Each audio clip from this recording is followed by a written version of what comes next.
When the sun comes up on America, across open fields, small towns, and city streets, a new day begins. And here, we rise with it. This is where hard work meets headlines, where truth matters, and America wakes up informed. An interesting week. They all are. This is your country.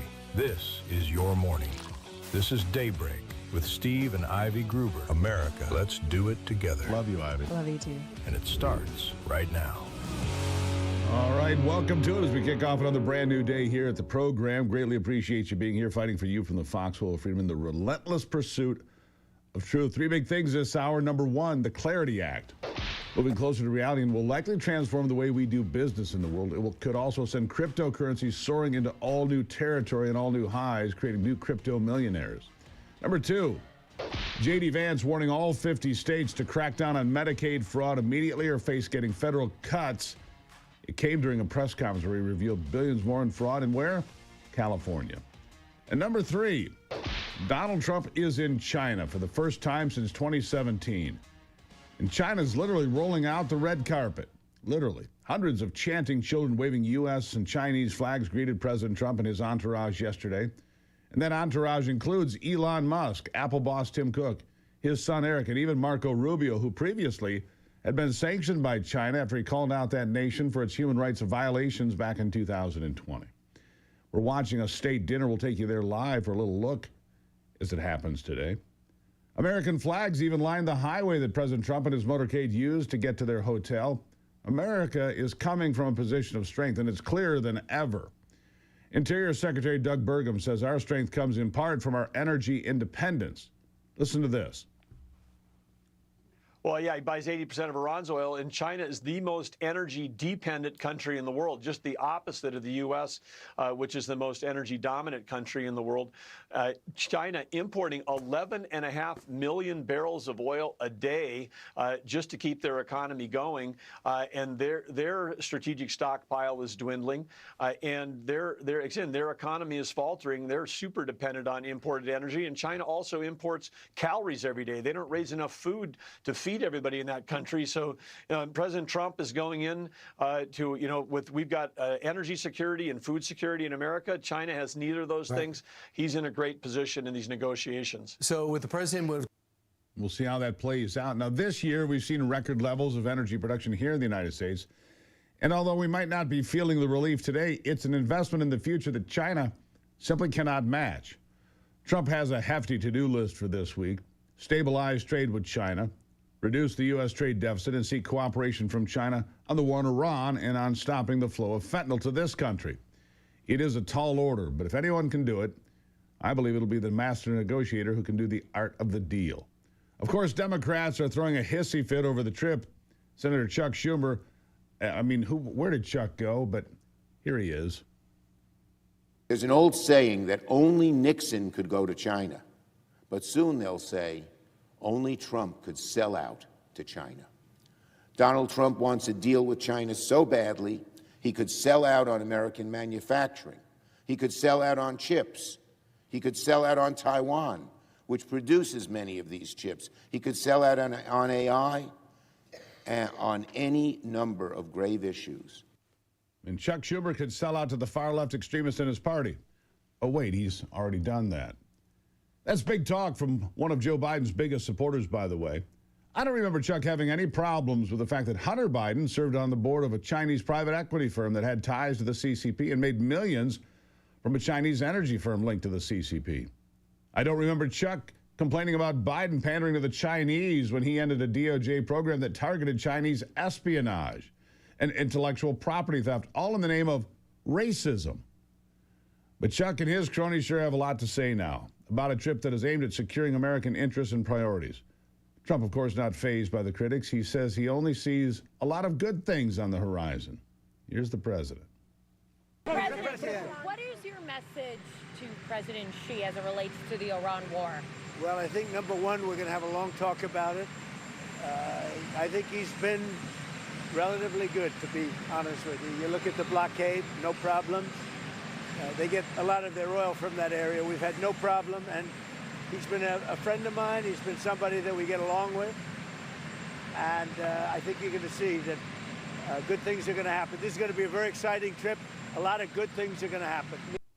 Now, hopefully that is the case, because China has proven time again to be our most serious adversary, an enemy. Let's be clear.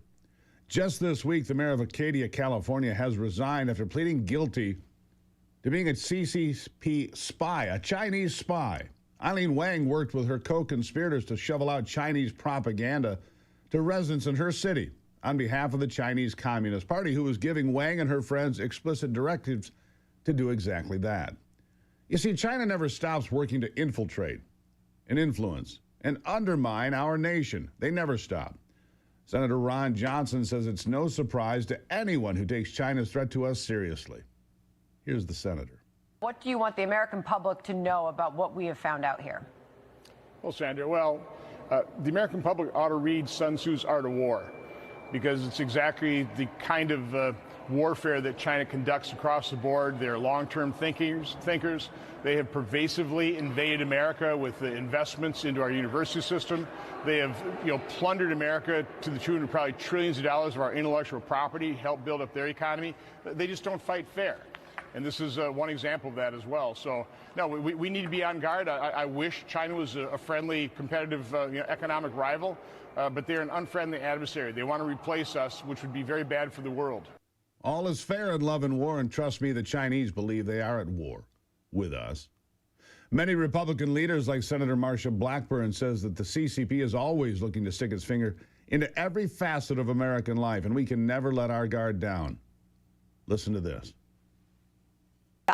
China will lie, cheat, steal in order to get our intellectual property. And the CCP is involved in this, whether it is embedding spyware into some of their hardware for our online systems, whether it is trying to get into research institutions, whether it is their soft propaganda programs like Confucius classrooms. And let me tell you something, any high school that is having these students from China, you need to be very careful about that.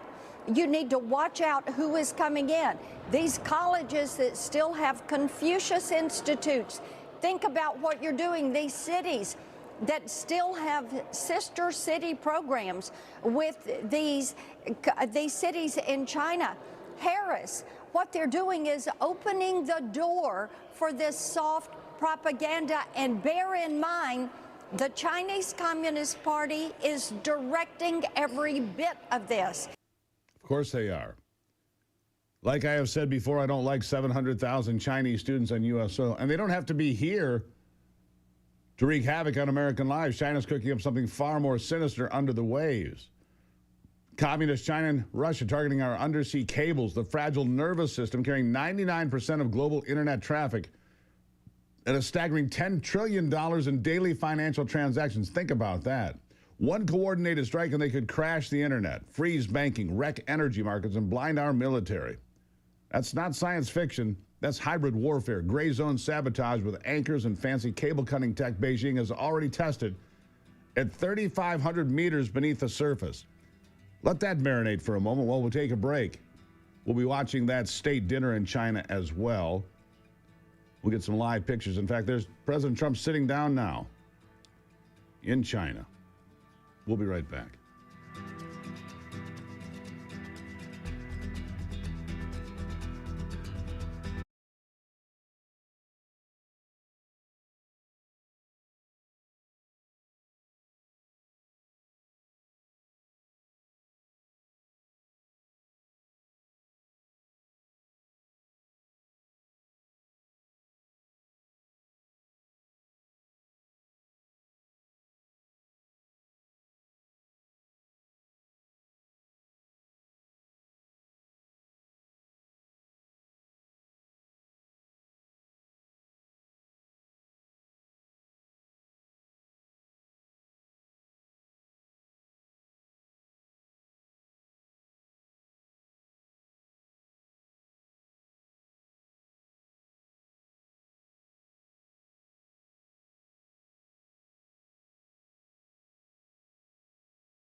All right, live look at the state banquet in Beijing.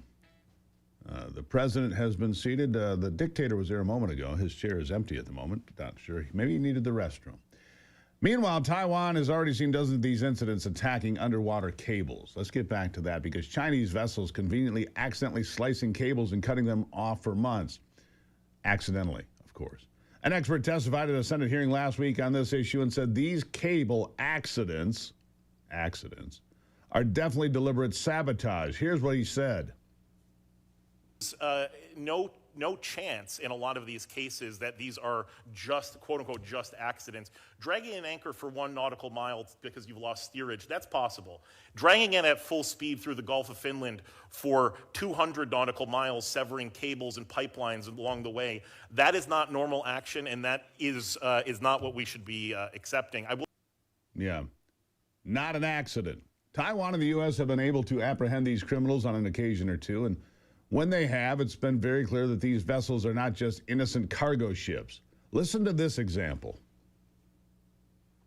Actually, what happened in the case of the Changhua Telecoms line when last year the Hongtai 58, this vessel from China, cut the cable. The Taiwanese Coast Guard was alerted by Changhua Telecom right before that cable cut took place because they knew this vessel was sitting there. And then they acted just a few hours later when they got their kind of armada together to seize this vessel. And what they found, this was an empty Chinese vessel that was a bulk carrier that had no bulk on it. Its cargo doors were actually rusted shut so that it couldn't be used for that. So it was only used as a sabotage vessel. And the prosecutor that I talked to likened it to a, quote, pawn sacrifice from the PRC. In other words, Xi sending out a vessel that he doesn't care if he loses. Right. Yeah, sounds like an act of war to me. And this is how China thinks it can choke Taiwan out without firing a shot and break America's will to stand up for them. They've identified our biggest vulnerability while we've been asleep at the wheel. And Schmidt warned the Senate panel that the threat is imminent. China could choose to wipe everything out any day now, any day it wants. One more comment. I've often been asked, well, we have this redundancy, so China couldn't possibly cut all 14 cables. I said, you got another thing coming, because guess what? If they can cut 1 or 2 cables by dragging an anchor pretty easily in an all-out military assault or invasion or even a blockade or a quarantine, those can be cut pretty quickly. What that will have is an immediate impact on the global economy. It's kind of like the Straits of Hormuz closure by the IRGC for the internet. And it means that all of our economic trade with Taiwan, which is significant, will be cut off, not just for us, but for our partners and allies. And I'll tell you, it will make military coordination more difficult. It won't. Yeah. Thank God we've got a president who puts America first. Trump's not going to play nice with these cable-cutting communists. He will demand strength, secure our infrastructure, and stop letting Beijing hold our economy hostage. But those cables are vulnerable, friends. Weak leadership let this threat grow. Trump's the one who will actually confront it. And undersea cables, I'm sorry to say, are not our only vulnerability. Taiwan is also the world's leading producer of semiconductors. You probably knew that. And we use those things everywhere. Cell phones, laptops, washing machine, refrigerator, your toaster probably, even the LED bulbs in your house. They all rely on semiconductors. Something that experts also are warning is a liability as long as China continues to threaten Taiwan. Here's more. And I think China's learning lessons from Iran and Hormuz about how it can do that, essentially creating a market shock or the risk of a market shock to coerce the United States to the negotiating table. Americans with 401ks would feel it right away. Iran took 20% of the global oil supply offline. And overnight, oil prices spiked, the bond market moved, stocks sold off. Now, if you think that was bad, consider semiconductors. Taiwan makes 90% of the world's advanced semiconductors and 99% of the world's very most frontier chips, the NVIDIA GPUs that are training the cutting edge OpenAI and Claude and Gemini models.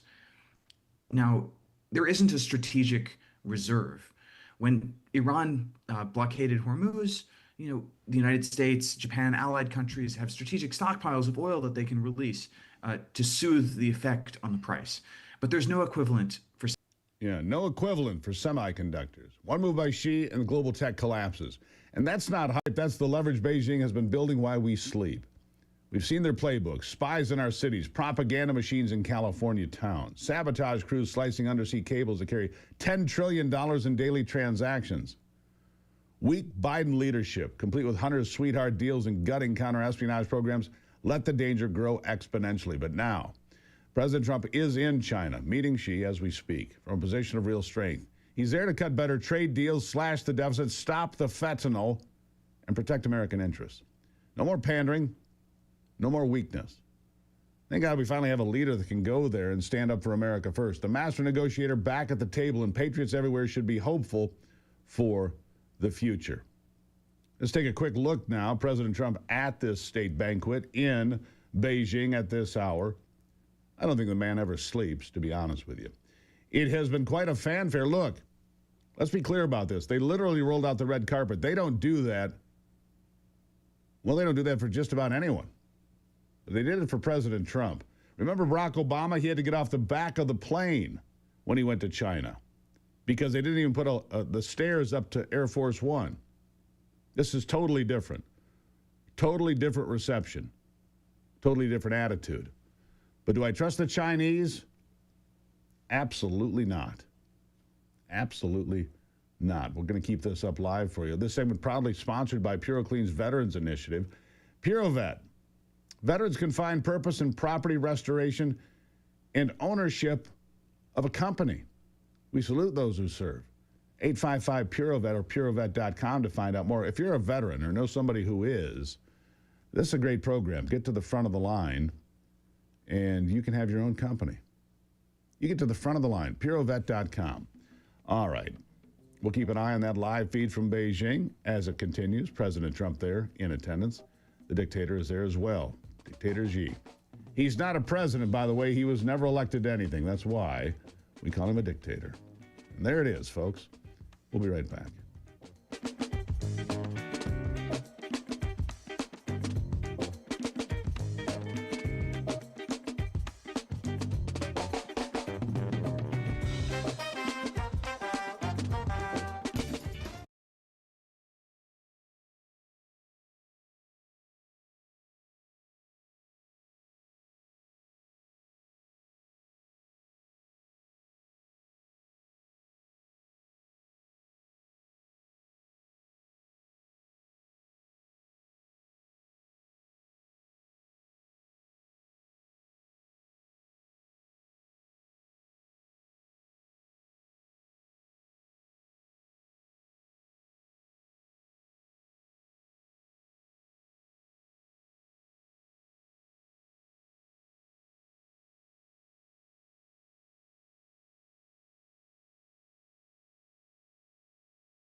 All right, let's go straight back to Beijing. President Trump at the podium now giving comments. Let's listen in. 今天我们度过了非常美好的一天。首先要感谢习近平主席这一盛大的欢迎，那么也非常感谢在这一次历史性的国事访问当中非常慷慨地接待了我的代表团。那么今天早些时候，我们跟中方进行了富有成效以及具有建设性的对话。那今天晚上将是我们另外的一次机会，能够共同再次讨论我们今天早些时候已经讨论到的一些问题，以及我们的共同利益，以及我们如何能够为全人类塑造更好、更安全的未来。The relationship between the American and Chinese people goes all the way back to America's founding. The first American consul to China, Samuel Shaw, arrived on the first American trading ship to reach these shores in 1784. The Chinese merchants had a name for the Americans. They called their visions the New People. 2.5 centuries later, that first connection has grown into one of the most consequential relationships in world history. 美国人民和中国人民之间的友谊可以追溯到美国的建国之初。那么，美国的第一任驻华大使塞缪尔·肖先生在1784年乘坐第一艘美国的商船到达了中国的沿岸。当时中国的商人是这样称呼到来的美国访客，他们将当时到来的美国访客称为一个崭新的民族。250年后的今天，这一个当初的友谊已经慢慢的演变成为当今世界当中最举足轻重的关系之一。From the beginning, our citizens have shared a deep sense of mutual respect. Founding Father Benjamin Franklin published the sayings of Confucius in his colonial newspaper, and today's sculpture, recognizing that ancient Chinese sage, is carved into the face of the United States Supreme Court very proudly. 从一开始， All right, we're going to keep an eye on it. Obviously, a translator there with the president at that state banquet in Beijing. We'll keep an eye on it and all the developments throughout the morning here on Daybreak.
All right, President Trump addressing the delegation at that state banquet in Beijing this morning.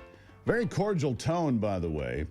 And here's what we've learned thus far of their initial meetings. The Chinese and the United States agreeing that there should be no economic warfare, that is mutual mutually beneficial if both countries work together for trade and economic purposes. And the second thing, the most important thing, is that Iran cannot have a nuclear weapon, so says Xi Jinping, so says the Chinese Communist Party, so says the administration in Beijing. They agree with the president. They don't want Iran to have a nuclear weapon. Of course, Iran would be able to threaten China far easier because of their proximity to China than the United States, of course. So that is a big decision. Let's listen to the president real quickly. It's a special world with the two of us united and together. 那么至于商业当中的纽带以及我们的 I don't speak Mandarin. I'm going to tell you today. I don't speak Mandarin. How are we with the major there? All right. We're going to go to Major General John King, retired, because we're going to talk about this Iranian situation. Major, thank you for being here. You have a lot of experience in these things. I appreciate you spending time with us this morning. Can you hear me, sir? All right. A little technical difficulty with him at the moment. I think we've got him now. Major, can you hear me? Nope. All right. So one of the big controversy, of course, as you heard earlier in the monologue, China gets a tremendous amount of its oil from Iran. And so when the Strait of Hormuz is closed, it really creates problems for this nation of China. They import almost 12 million barrels of oil daily. And when Venezuela was cut off on the 2nd of February, that created one pinch point, and the problems with what's happening in Iran creates another pinch point for China. Their reserves are being depleted, as are a lot of the reserves around the world because of the ongoing conflict and the problems in the Strait of Hormuz. Over the last couple of days, Iran has put out as many as 400 fast attack boats to harass vessels and create havoc in the Strait, excuse me, of Hormuz. And if that's not solved, the country that pays the highest price is, of course, China.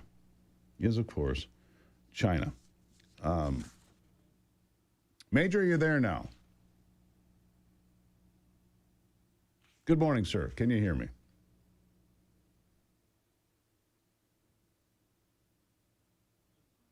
All right. Well, we're just going to have some technical difficulties with that one today.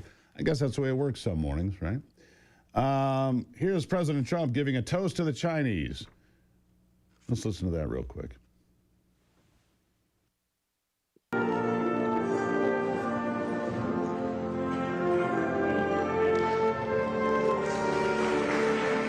As I said, very cordial here today with the president. Very cordial. His comments very accommodating and positive. But there are serious conversations going on in Beijing today, as you well know. The president making his way back to the table now. This is a reception like I have not seen for any president since maybe Richard Nixon. The way that he is being treated is well above what would be expected. So the president there, and again, the conflict with Iran is maybe the most consequential for the nation of China. Again, 12 million barrels a day that they import, that's a critical problem for them if it drags on. But here's the complicating factor. China continues to help Iran behind the scenes.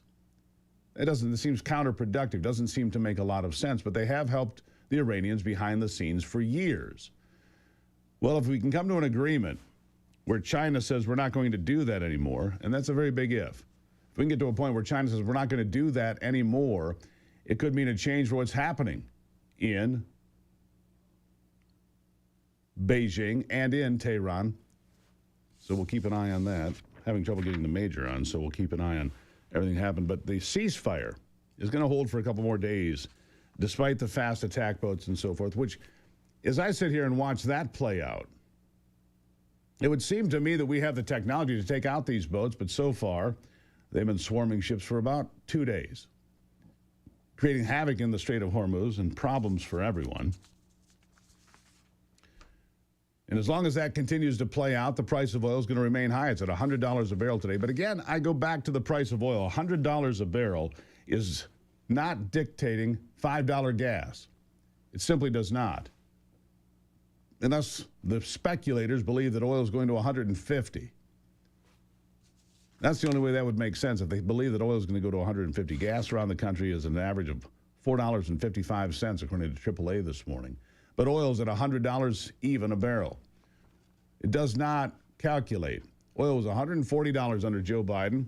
Gas got to just $5 a gallon, but many people around the country today are paying $5 a gallon. Again, it went up 50 cents in 24 hours.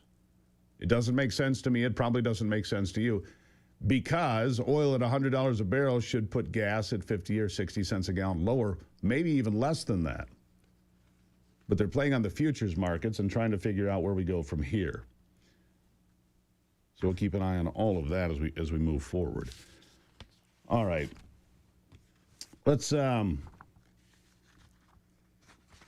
at one more thing that the president is saying. Can you pull bite 3, Anthony? Because this is important.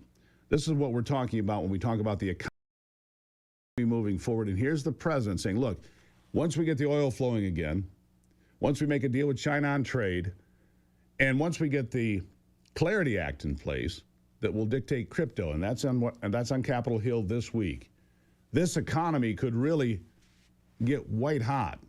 Here's the president. You better go out and buy stock now. Let me tell you, this country will be like a rocket ship that goes straight up. This is going to be numbers that nobody's ever seen before. That's a very important element of all of this. You know, if we get... Yeah. Everything's going to be stronger, and it's going to have to be. Because from where we stand right now, we have a housing market that seems like it's a bubble. We have credit card debt that is soaring for too many American consumers. We have challenges in the economy that we can overcome, but we need to overcome it with success in Iran, with success on this visit to Beijing, and with success on other fronts. And as we head into the midterms, this is all going to play out incredibly, and it's going to play out for all of us, right? All right, so we will correct those issues. Apologize for that. Sorry about that to start your day. I slept great last night, though. That's why I can handle it. I'm in good shape here. Again, I wear the Oura ring, and it says I got a crown again last night. I've had a crown like 9 days in a row from sleeping well on my ghost bed, the American-made bed. Look, I sleep like a baby. I don't get hot. I don't toss and turn. It's just been a game changer for me, this ghost bed. Built in America, it's not furniture. It really is health equipment. Look, you're in your bed more than you are anywhere else. Think about that. And if you're not sleeping right, you're tossing and turning, you're taking meds like pain medicine to go to sleep, that's not working for you at all. These beds are designed for relief and recovery, and you should be healing when you sleep. I am, thankfully, so you can overcome little glitches in your day. I noticed the difference right away when we first started using it. So again, if you're waking up stiff or tossing and turning, try something different. Try the American-made ghost bed, because you can feel better. You can feel as good as I do. And you can try it for 101 nights, no risk. 101 nights. If you don't like it, send it back. Ghostbed running their Memorial Day special right now, plus an extra 10% off for you because you listen to this program. Ghostbed.com, promo code is Gruber. Ghostbed.com, promo code is Gruber. I'll be right back.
All right, AI will be one of the big topics in Beijing as well.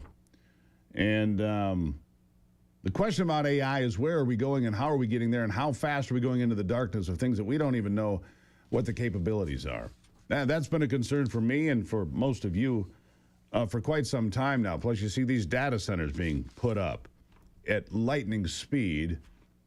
So I'm concerned. Lance LaRusso is the founder of the Blue Line Lawyer Institute, author of When Cops Kill in Blue News, a former law enforcement officer and FOP Attorney of the Year. Could AI be weaponized in this country against you and I, and maybe against law enforcement too? I mean, you look where AI is going, all these conversations, you have to wonder. Lance, thank you for being here. Thanks for having me. Good to see you. Greatly appreciate it.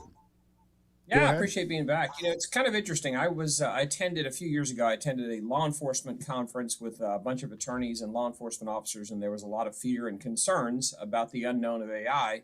And the next week, I attended a conference with a group of entrepreneurs called Strategic Coach I've been part of for about 10 years.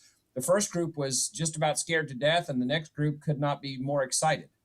I think it hits both sides. And for law enforcement, the issue of deep fakes, the issue of manipulating what you see on the screen. And as the prosecutors used to say to juries, you can believe what you see in front of you. And the prosecutors, having defense lawyers saying, well, don't disregard what you see on that video of my client robbing the store. Don't believe your lying eyes. Can we believe what we see on video? So law enforcement is taking steps to get around that to make sure we preserve the integrity of the evidence we need. Yeah, that's important. Look, you walk down any city street in America, you're on 20 cameras, 30 cameras, whatever you're on. You get in your car now, thanks to Joe Biden, your car is going to monitor what you're doing, who you're talking to, what you're saying. That information can be shared directly with insurance companies. I don't like that. But it can be shared with anybody. And that's my concern, constant surveillance. Look, I'm all for law enforcement and the videos and being able to collect criminals because they're on video and there's no lying about it. But there are concerns about privacy and Fourth Amendment protections against unreasonable search. I'm sure you can appreciate those concerns.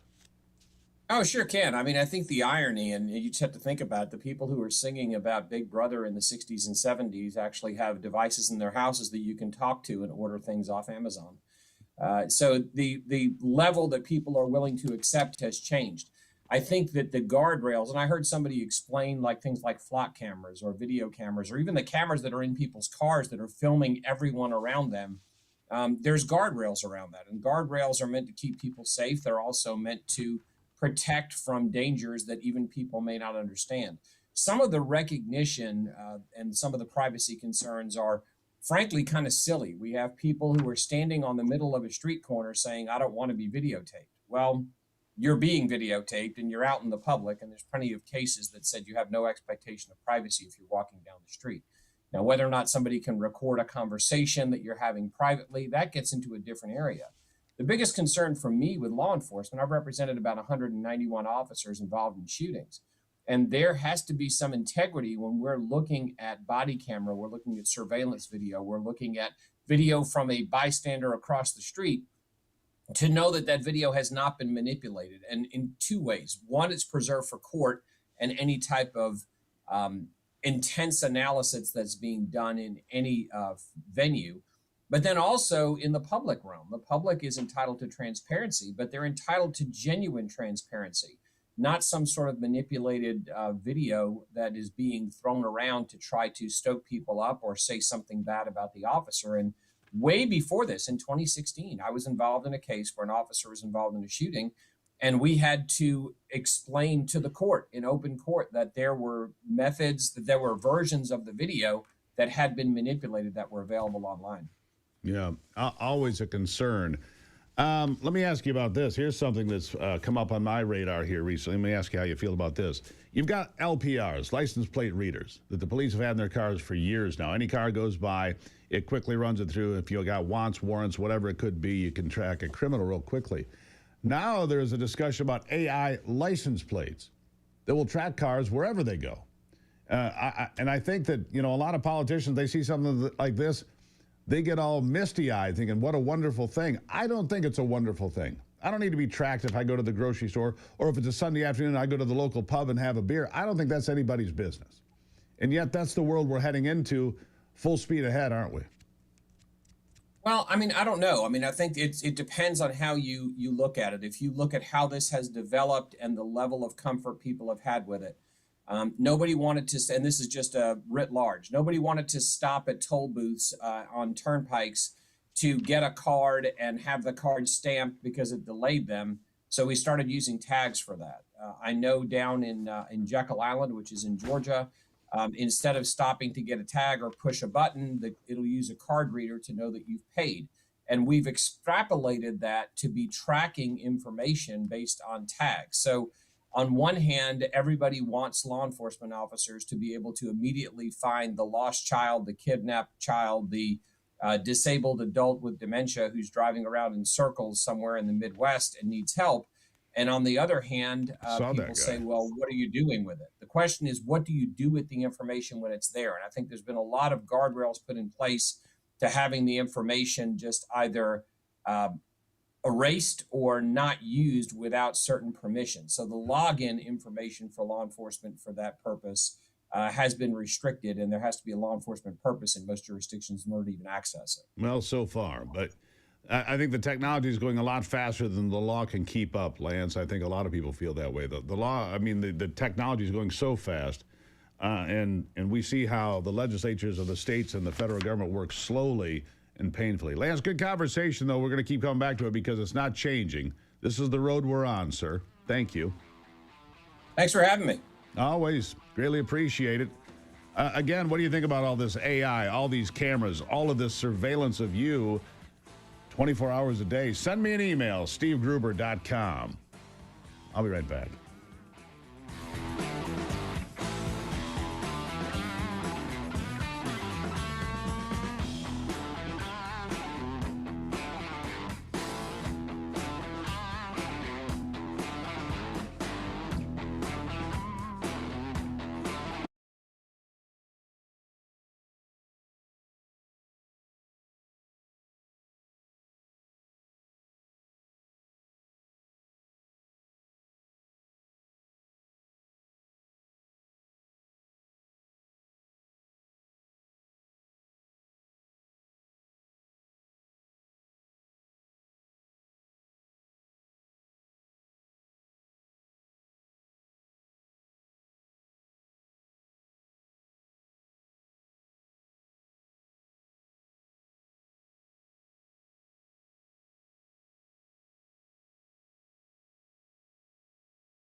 All right, for the crypto crowd, it's been something that they've been talking about for a long time, the Clarity Act. You know, I've got people, I own a little bit of crypto, not much, just a little bit.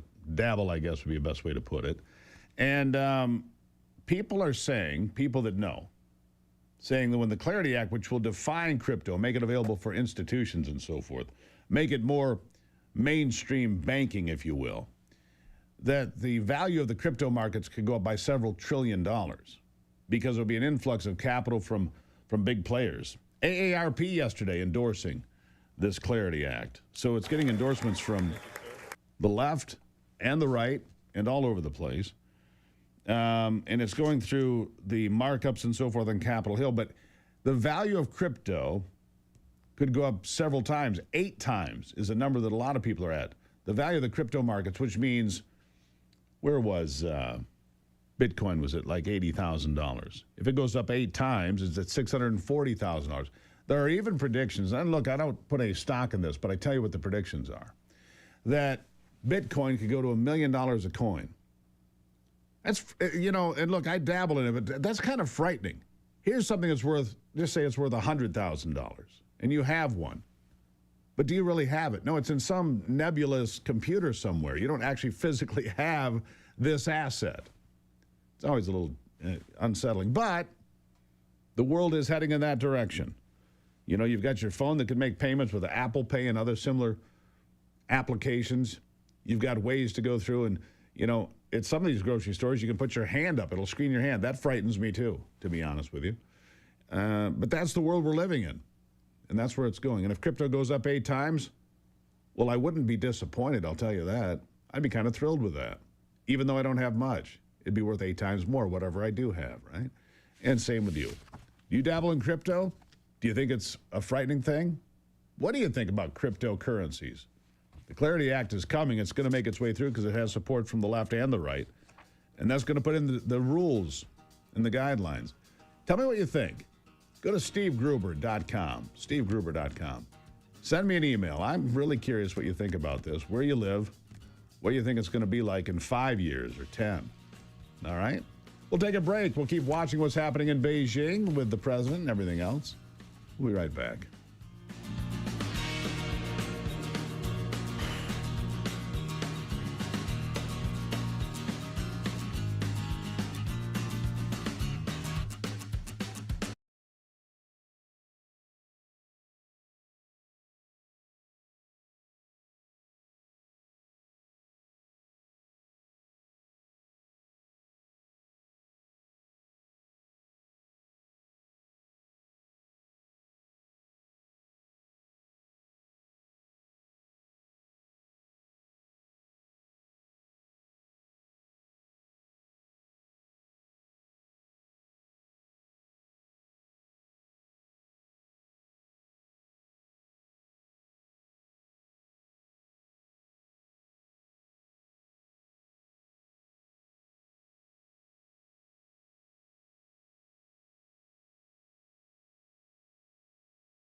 America's awake, and we're just getting started.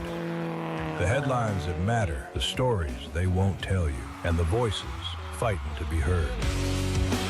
This is your country, your morning, your daybreak with Steve and Ivy Gruber. A new hour starts right now on Real America's Voice. All right, fighting for you from the foxhole of freedom like we do every single day. This is the relentless pursuit of truth. We'll follow it wherever it takes us and tell you what we find. Here are three big things this hour. Number one, all across America, textbooks for students are riddled with false information, as those books relied heavily on the now criminally indicted Southern Poverty Law Center, the SPLC, that was paying for the KKK so they could yell about how bad white supremacy is in America. Completely discredited. Number two, the Democrats are going apoplectic over losing the redistricting fight in numerous states and realizing the Republicans will gain a dozen seats or more as a result, and so the threats are getting more direct.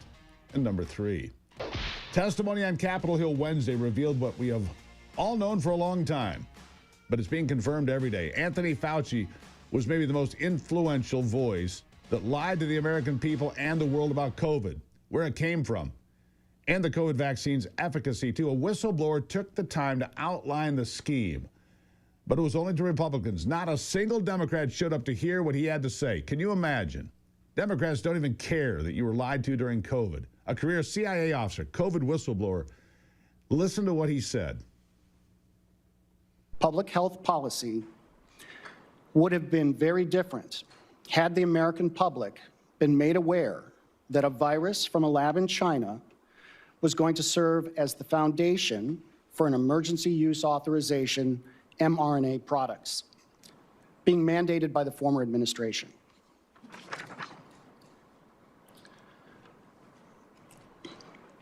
Dr. Fauci's role in the cover-up was intentional. Dr. Fauci influenced the analytical process and findings by leveraging his position to ensure the IC consulted with a conflicted list of curated subject matter experts, public health officials, and scientists. This included some of the authors of the paper, The Proximal Origin of SARS-CoV-2, and other public health experts who have been in his orbit for the last 20-plus years. Yeah. All right, so here's the thing. Ivy, with me now. Ivy, you and I talked about this for years in advance. We said it came from that lab. There's no other sensible, common sense explanation. It came from that lab in Wuhan. Absolutely. You and I were right, so therefore you and I were conspiracy theorists. Oh, yeah. Well, I think, too, I remember as this was starting to unfold, of course, I think in the beginning, everyone was a bit frightened. They didn't know what the heck was going on. What is this virus?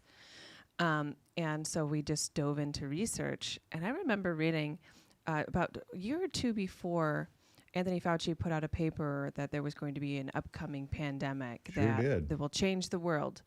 And so I know you look at that stuff and then you look at it after the fact and you wonder, did he know the entire time? Seems like it. But when we begin to really look at that, it does make me just scratch my head and go, wow. Was it a social experiment? Yes. And did we all fail? Yes. Well, some worse than others. Some are still failing. When you go to the grocery store and see some cat in a face mask, you're like, dude, well, face the war's masks, over. social distancing. In our state of Michigan, you couldn't buy paint. They actually took like the yellow tape, caution tape, and they just, cordoned off the outdoor area. Yeah, the home and garden center off limits. Yeah, because it's like I live out in the country and I can't do anything outside. Yeah. That was actually where we were supposed to be, outside in the sunshine, getting fresh air, getting sunshine, which is great for vitamin D and builds up your immune system. Greatest sanitizer ever created by God. Sunshine. Oh my gosh. I just, I wonder, what do you think about the whole Anthony Fauci and vaccines and everything else? I think it's sad. I do, because look, the statute of limitations is out. The pharmaceutical companies that produce this poison, known as the COVID vaccine, they're all protected and insulated. Mm-hmm. Did he get a pardon? What's that? Did he get granted a pardon by Biden? He did. By Biden or the auto pen. Somebody signed That's something. True. I don't know what signed it or who signed it, but did Joe Biden sign here? Okay, Joey's a good. No. Right. Joe Biden didn't sign anything knowingly. Mm-hmm. He was close to a vegetable at the end. And, look, the sad thing is that Anthony Fauci will never be held accountable, I don't believe, unless you can say, look, those pardons were garbage. But I think he's still beyond the statute of limitations. The fact of the matter is they played us. And, they played on fear. Like you said, we were all, we've got to do the right thing. But by the 15th of April, 2021, you remember in Lansing, Michigan, tens of thousands of people turned out to protest all these lockdowns. Mm-hmm. And by then, so early on, we were done with the masks. We weren't doing the social distancing, none of that stuff. But some people just held on. And like you said, the home and garden section here and public schools were closed. That was the biggest tragedy. Yeah. Public schools and keeping kids locked up at home for 2 years. How detrimental that was to our kids. Yeah, ours personally and everybody else's. Well, I think too the mental health of just people in general, and it did change. I think the world in that where we used to be very community driven. Now you're not as much. And if you look around at society, we've become so much more isolated. And I think that was a bit of a side effect of that. Well, one of the most outrageous things looking back to me, liquor stores were open. Essential businesses. Strip clubs were open. Essential. But churches, close not them all. Essential. I mean, did we get played? Was a social experiment? Of course it was. And as a result, we're still paying that. Look, you talking about mental health? You walk around the streets the same as I do.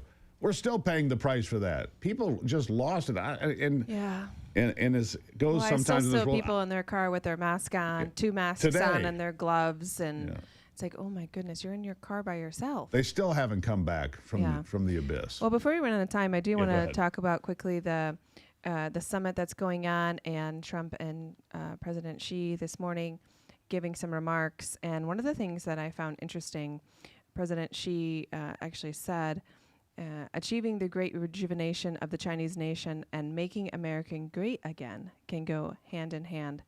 I thought that was interesting that he said that.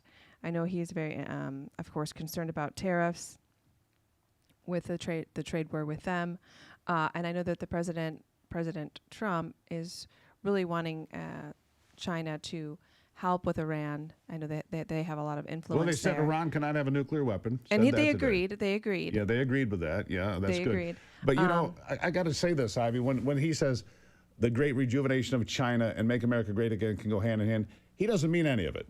He doesn't care what happens to America as long as he can use it as a stepping stone, and that's really what I believe. I don't think China gives one.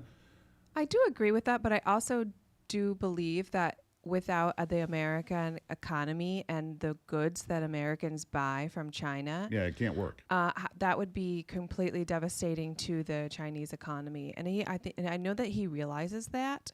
So it is a bit of a tap dance. It is a bit of a weighing of. It is. I don't care really, but I need you for now, and that's my point. For now. Yeah. If they could ever get the upper hand and say, you know what, we're going to cut the American economy and it's going to be painful for us, but we'll win after a 5 years period or 10, they'd do it. Mm-hmm. China, they've got so many people and so much, they'll take the sacrifice for the win, if you will. Anyhow, Ivy, nice to see you. Love you. Nice to see you. Love you. She'll be back later, of course, as she appears more and more often. Best part of the show, right? I'll be right back.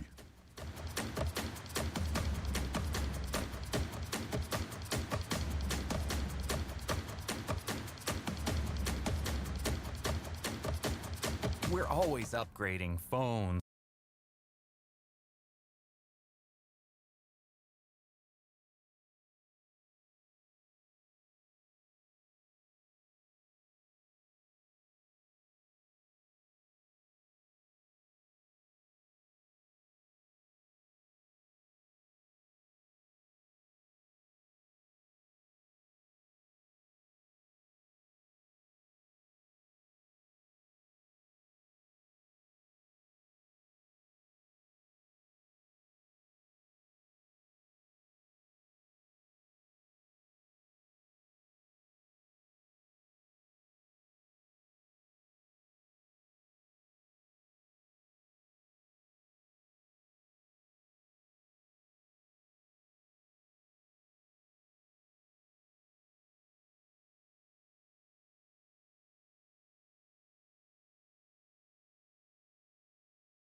All right, jumping back into Daybreak, we have a special segment for you today. If you're struggling with thinning hair, you'll want to pay close attention because I think you'll find this helpful.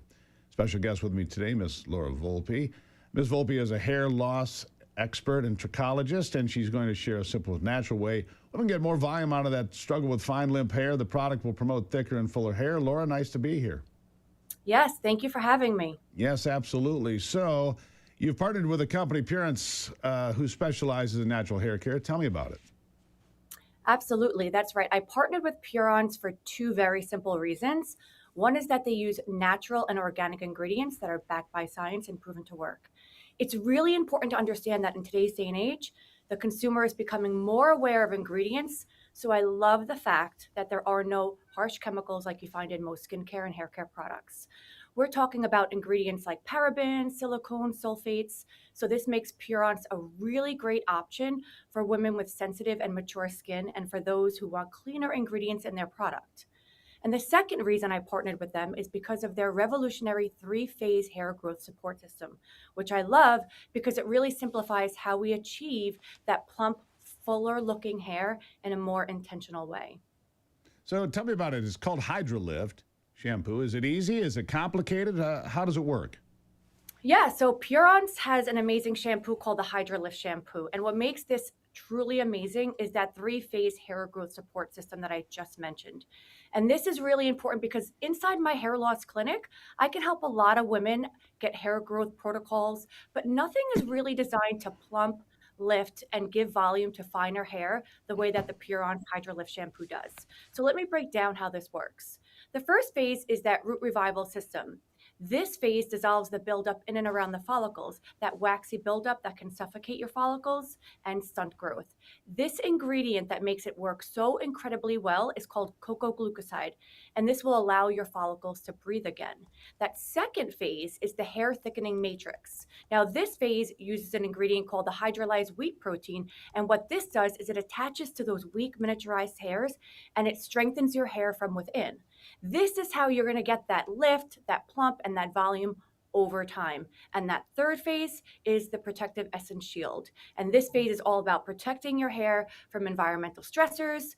And Purance uses a natural ingredient that will form an invisible shield in and around your follicles. And this will keep out all of those harsh chemicals and lock in those nourishing nutrients. Great. And how do people find it? What do they do right now?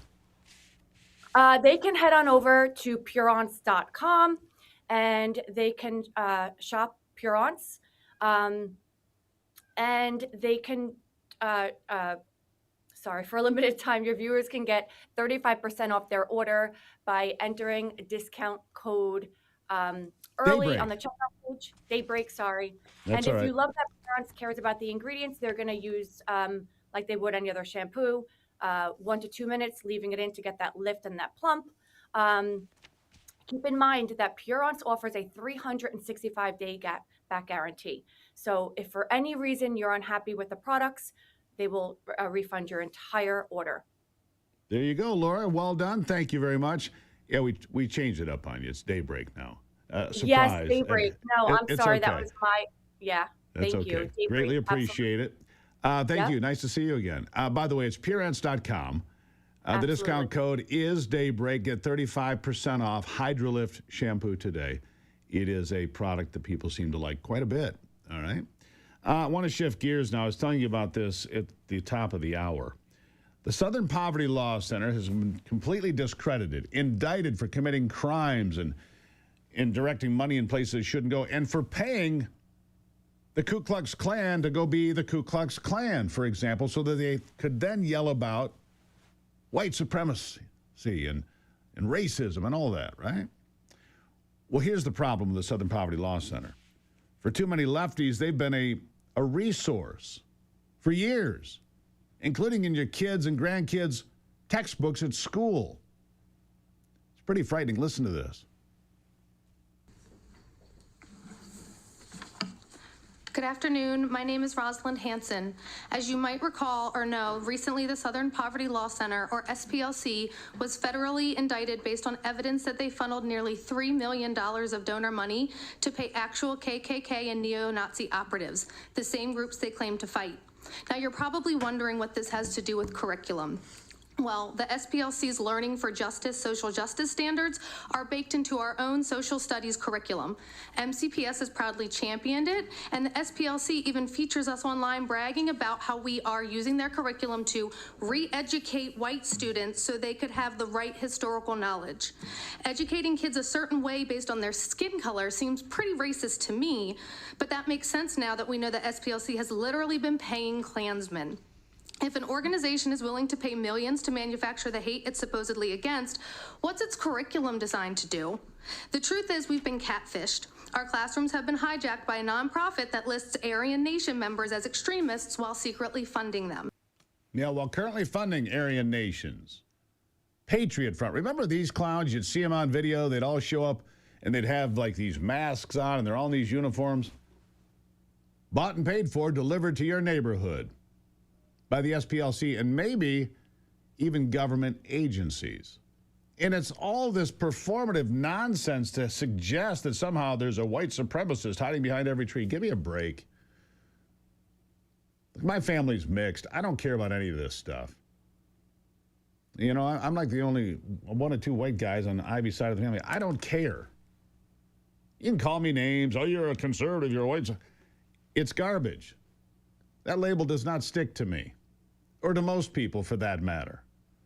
The biggest thing that scares Democrats right now are black Republicans winning in places like that new Tennessee congressional district. That scares the hell out of the Democrats.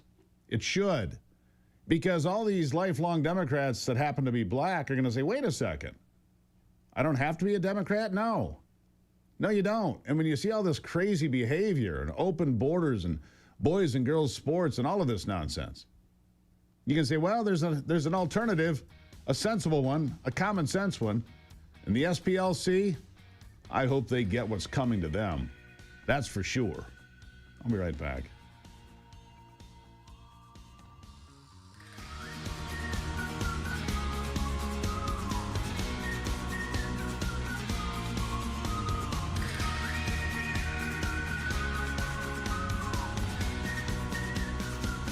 Scleroderma.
How many headlines a day do I have to look at and realize that fraud in this country is coming at us from every angle? You, the taxpayer, you go to work every day, you do what needs to be done, and then bam, somebody's trying to steal from you every single day.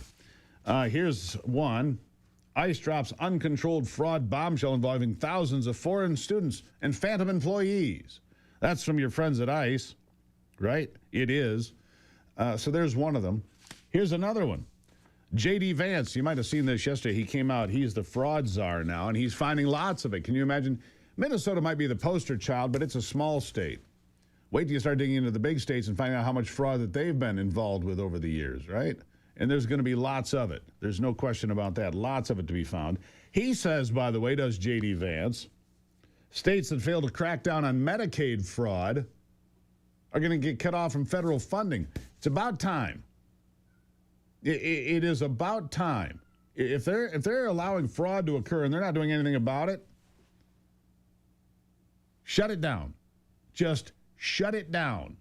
You can either fix the fact that the American taxpayers are getting ripped off, or you will not get any money for it to be stolen. We're not going to give you money so it can be stolen.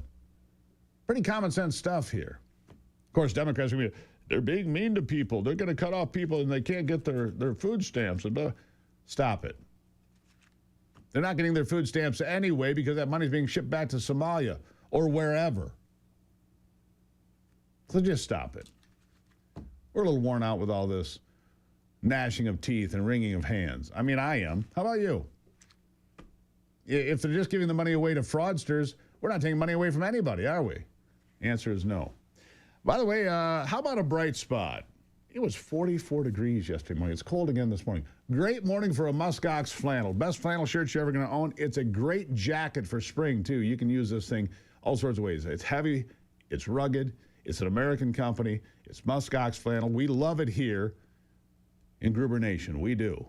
We love it. If you like hard work, you like American companies that support conservation, too, this is your company. Best flannel shirt you'll ever own, muskox. And right now, you can score $15 off with the code HEAVYWEIGHT, muskox. Go muskox.com.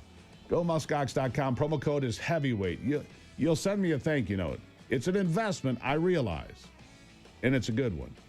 Go muskox.com. Promo code's HEAVYWEIGHT. I'll be right back.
Well, I saw it on CNN here just this week that they say that the generic ballot shows Democrats leading by about 3 points.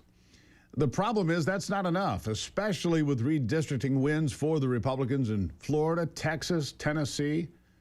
You're going to have wins in Alabama and Louisiana as well, maybe South Carolina. A couple of Republicans there apparently don't want to be reelected, so they're fighting it.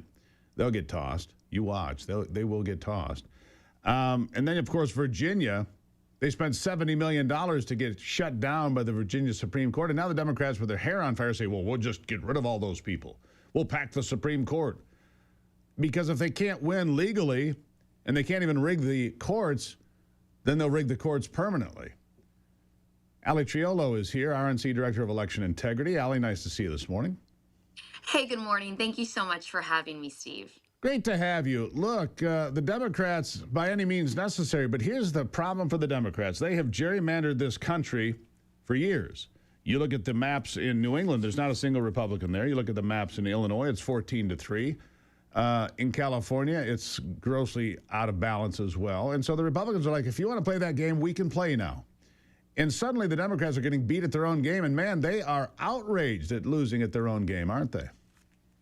Yeah, I mean, Democrats, we know they have been gerrymandering for decades, and finally they took it too far with gerrymandering by race. The Supreme Court, as you know, said that we can't do this anymore. It's against the Constitution to segregate voters by race. And of course, they're having a full-blown meltdown. I think what I do want to point out is that Republicans want to keep communities together. What we are fighting for is to make sure that each district actually represents the people that live in it. So we have seen a lot of successful wins within the past few weeks, Steve, and I'm thrilled to be joining you today to talk about how we are going to defy history and win the midterms. All right. Well, I think that what it's going to take, look, if this conflict, I'll just say that, war, whatever you want to call it, in Iran gets wrapped up, the price of oil will come back to $75 a barrel.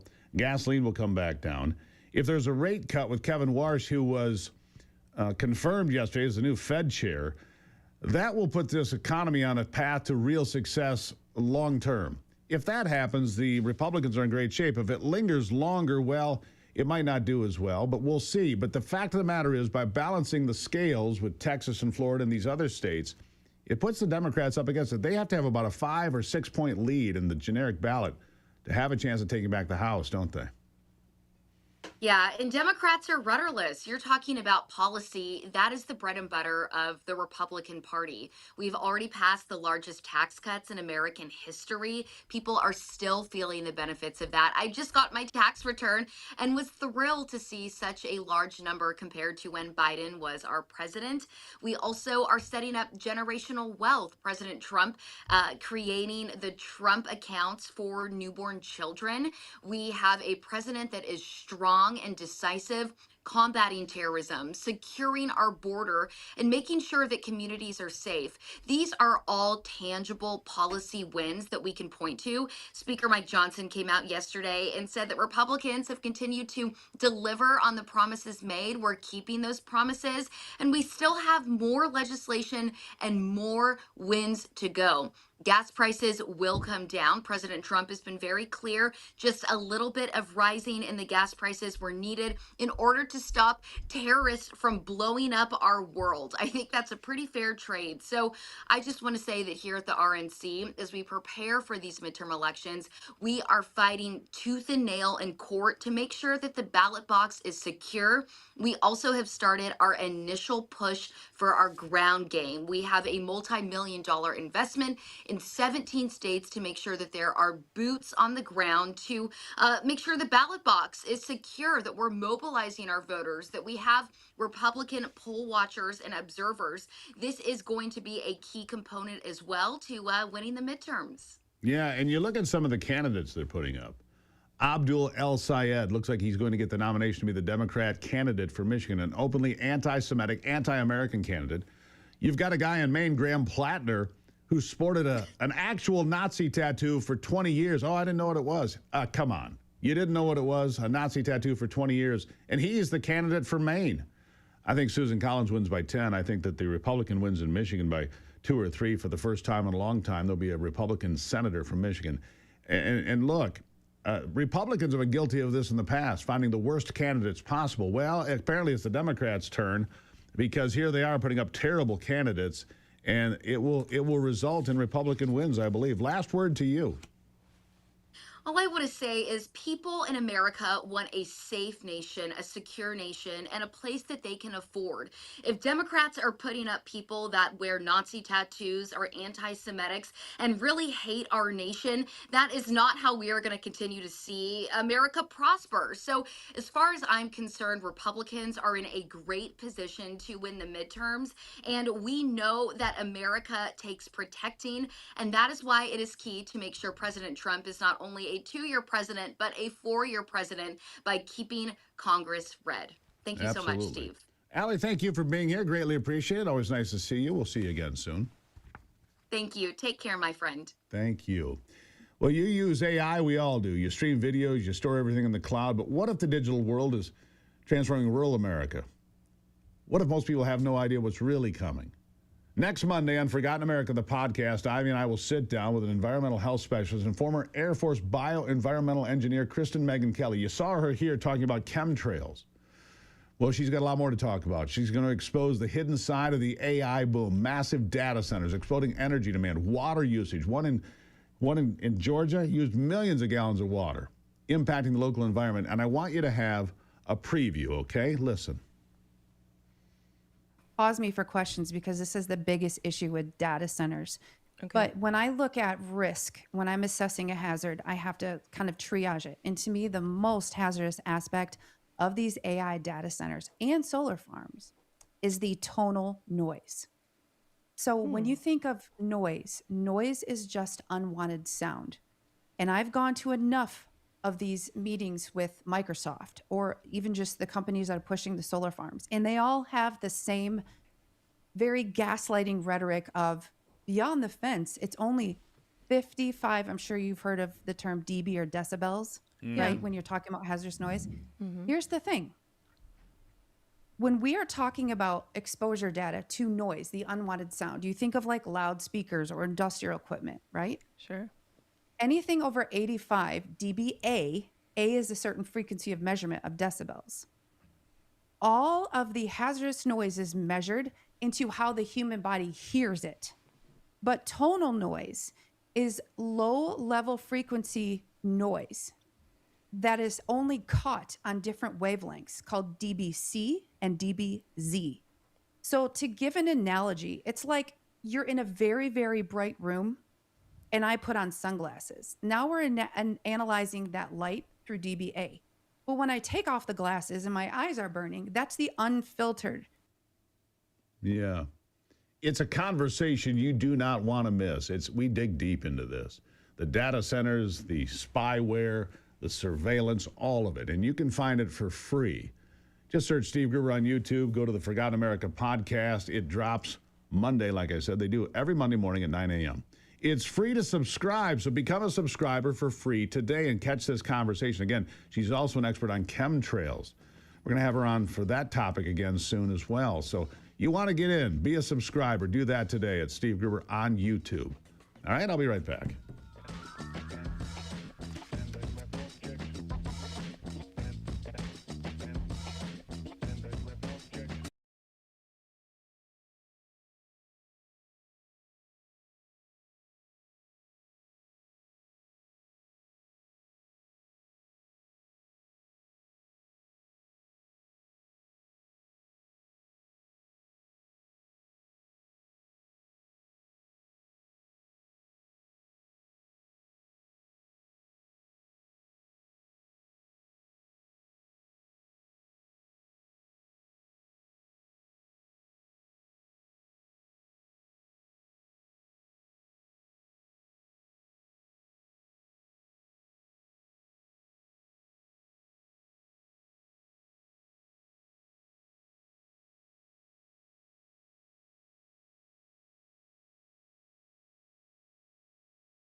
All right, so we need more real men in America. We need more fathers. Toxic masculinity, I'll take more of it. I will. We need real men. Do you think there was toxic masculinity on the beaches of Normandy and 1,000 other places in American history? Come on. This attack on men is tiresome.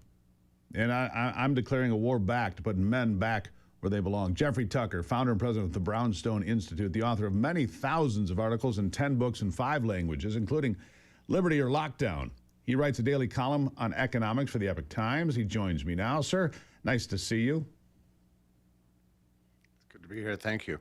All right, so you say it's time to bring back the word man. I don't know that it ever left my vocabulary, but that's one of your articles. The other article says, where have the men gone? You have a theme here, don't you?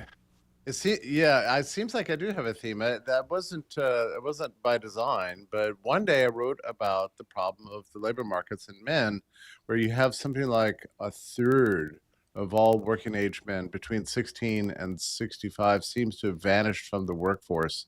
We've never seen anything like this. This was in the whole post-war period. And that crucial age group of 25 to 54, I believe it is, back in 1950, that was basically everybody was working, 98% of men, and that has fallen such that about 11% of those men are completely gone from the workforce. And overall, and for men in general, there's a demoralization that's set in. Yeah. And since I wrote that article, and I provided all the data and some explanations, some other discussion of it, but I've gotten just this wave of correspondence. I'm talking about hundreds, even 1,000 notes from people explaining the specifics of what's going on with men having lost a sense of purpose, spending all their time gaming, OnlyFans, living with mom. They don't know mom and dad, they don't know what to do about it, but just a kind of a loss of purpose. Yeah. And I think that's really the core of the problem here. Yeah, the job markets are tight. It's true. They're not that a that lot of tight, men- Jeffrey. Look, we've got. Yeah, I saw this from Mike Rowe, a guy who's out there fighting the same fight every day, and he put a number to it. He said there are 7 million American men, working age men today, that are sitting on the couch. They're gaming, they're vaping, they're doing whatever. They're living in mom's basement, as you point out. It is shameful, is what it is. And I don't. What created this? What created a place where men think they can just sit on the couch and do nothing? Yeah, well, it's kind of a cultural deprecation of men in general. They feel like the workplaces are all feminized, ruled by HR. The women have all the advantages. They get in trouble if they look sideways. So they're not interested in corporate life that they once were, but they're not really trained for Mike Rowe kind of jobs. They're like real jobs. And because they have these college degrees that are mostly bogus, and they're not marketable, and they're not willing to take a lower wage, and they're just not prepared for work. I'm sorry to say. I think this country took a really bad turn when we stopped emphasizing jobs in middle school and high school. This was the time when young men really learned the work ethic and learned how what it meant to do hard work and get paid for it. And instead, we've just stuck them in desks and classrooms and pushed them all the way through college. And now they're stuck with 6-figure debts. Piece of paper. Well, I think in fairness, Jeffrey, I think it starts in elementary school, because the teachers, who really aren't teachers anymore because they stuff an electronic device in front of them and say, hey, watch the video. But if boys are jumping around in the classroom like boys do, they get tossed out of class. They get in trouble. They want little boys to act like proper little girls. That's where it starts. And then it tracks all the way through. We end up with this problem we have. I also want to point out the colleges and universities giving out degrees that aren't worth the paper they're written on. I have said for years, and I believe this, the universities have to be co-signers on these loans. If you're going to give somebody a communications degree and $50,000 in debt, if it's 5 years down the line and that college degree has not produced appropriate income, then you, university, you, college, you are on the hook. You've got giant endowments. You can pay the freight. And I bet that would change things. Well, you mentioned about elementary school, and what immediately came to mind is that 1 in 10 children is on a psych drug now, and they're called ADHD. Settle down. Here's your sedative, and these are disproportionately given to the boys so that they'll get good at just sitting and being bored all day in a classroom. And this is a catastrophe, really. I mean, you're right that the public schools and elementary school are not good places for boys. They're not prepared for that, and they're not really given freedom otherwise. The world has been massively changed. They're expected to behave like robots. The only way you get them to behave like robots is with drugs, and apparently a third of college students are using drugs like Adderall and much stronger drugs, and this continues all the way into the workplace. So yeah, men feel excluded from the culture now in ways that are kind of remarkable. Now, you mentioned my second article. This is a funny article because this is about the one-time use of the word man to describe humankind, like mankind was the same as humankind.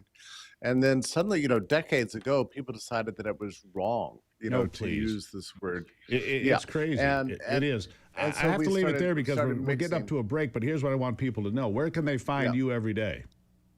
Well, every day I'm at Epoch Times, and I love writing there every day. I also run Brownstone Institute. I write there about once a week. But thanks so much for having me. Well, Jeffrey, I'd love to have you back because it's a war on men and manhood and pronouns and everything else. I'll have you back anytime because it's a topic that we need to keep talking about because we need to reinstill manhood into our culture. Sir, thank you. My pleasure. Really appreciate it. All right, speaking of manhood, we'll have Brock in sports. After this, Brock is a real man, by the way, after this.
All right, let's check in on sports with our good friend Brock Palmbush.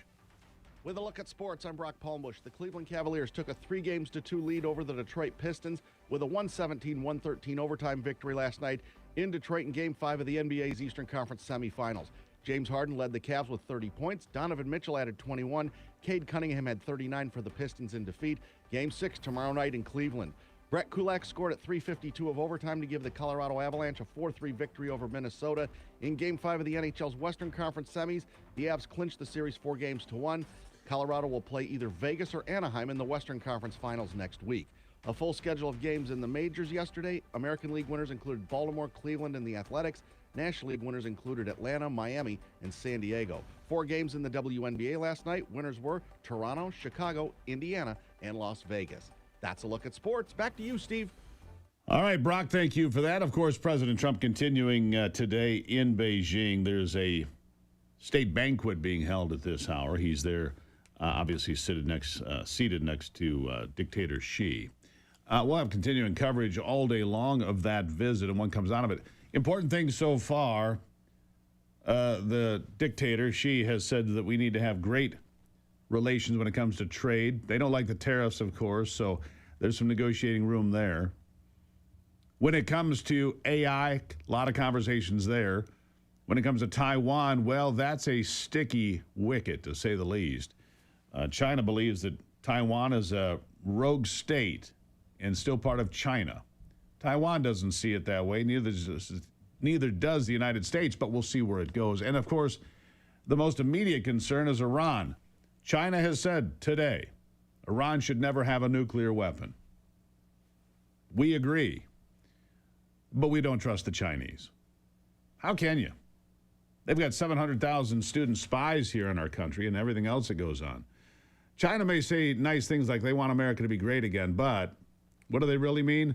They want China to dominate the world. That's what they really mean. Everything under heaven. They have a saying in China, everything under heaven belongs to China. And they believe it.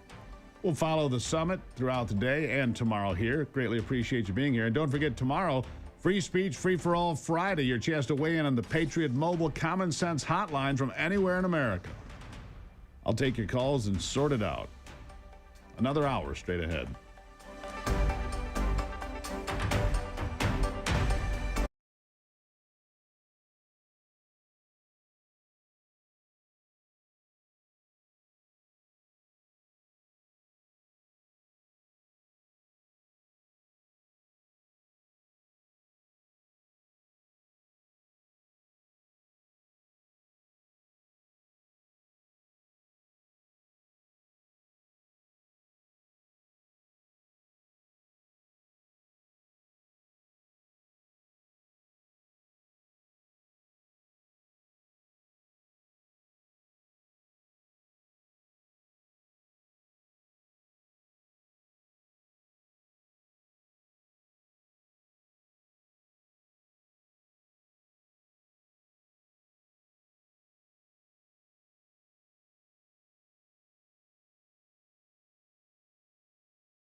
America's awake, and we're just getting started. The headlines that matter, the stories they won't tell you, and the voices fighting to be heard.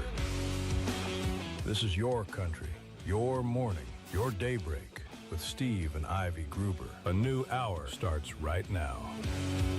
All right, welcome to it as we jump back into it, fighting for you from the foxhole of freedom.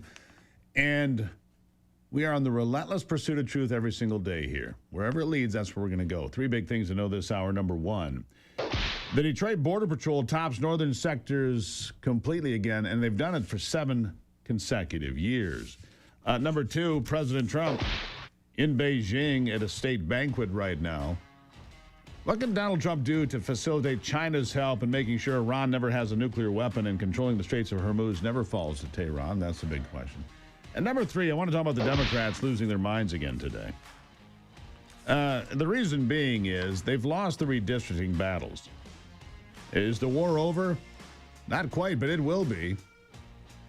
Democrats, according to CNN, have a 3-point lead in the generic ballot. All right, some show more, but that's where CNN is. And they say at that point, Democrats cannot win back the House. The Republicans could defy odds and hold on to the House, because if they don't, what are we going to do for the next 2 years? All of 2027 and all of 2028 will be nothing more than a performative act by grievance-motivated Democrats trying to attack Trump and everybody in his administration. That's what it'll be. And maybe Trump will just throw his hands up and hand the keys to J.D. Vance and walk away. I don't know. But how about some wildly offensive comments? How about Hakeem Jeffries calling everybody who supports President Trump, and all Republicans basically, racist? I mean, that's what they've got, to smear and slime people. Listen to this. Because we know this unprecedented assault on black political representation, the likes of which we have not seen since the Jim Crow era, the ghost of the Confederacy has afflicted the United States Supreme Court majority and is invading and haunting the nation right now, and we take that seriously.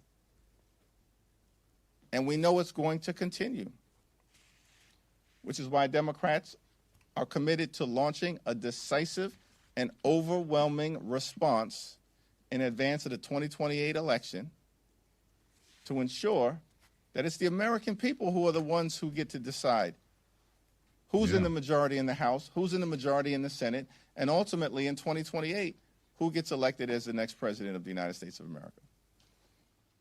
Boy, does he get angry, though, when challenged on the fact that he dumped $70 million into Virginia and lost the redistricting battle there because the court said you can't do that. You actually have to follow the law. What a concept. You actually have to follow the law. Hakeem Jeffries doesn't like being held accountable. Not one bit. Here he is. But Mr. Leader, I mean, you ultimately lost this. You take personal. Who lost? You lost in the. Who lost? Did the voters lose? Democrats did. You're lost. Did the voters lose? You take personal responsibility for investing so much time and resources, tens of millions of dollars, in ultimately fruitless effort. We did the right thing, and this effort is not over. No, the effort's not over because they intend to rig the system completely. How do I know? Because they keep saying it. First of all, they're going to try to pass a law in Virginia forcing all Supreme Court justices in that state to retire by the age of 54, which would take out all of the Supreme Court justices in Virginia.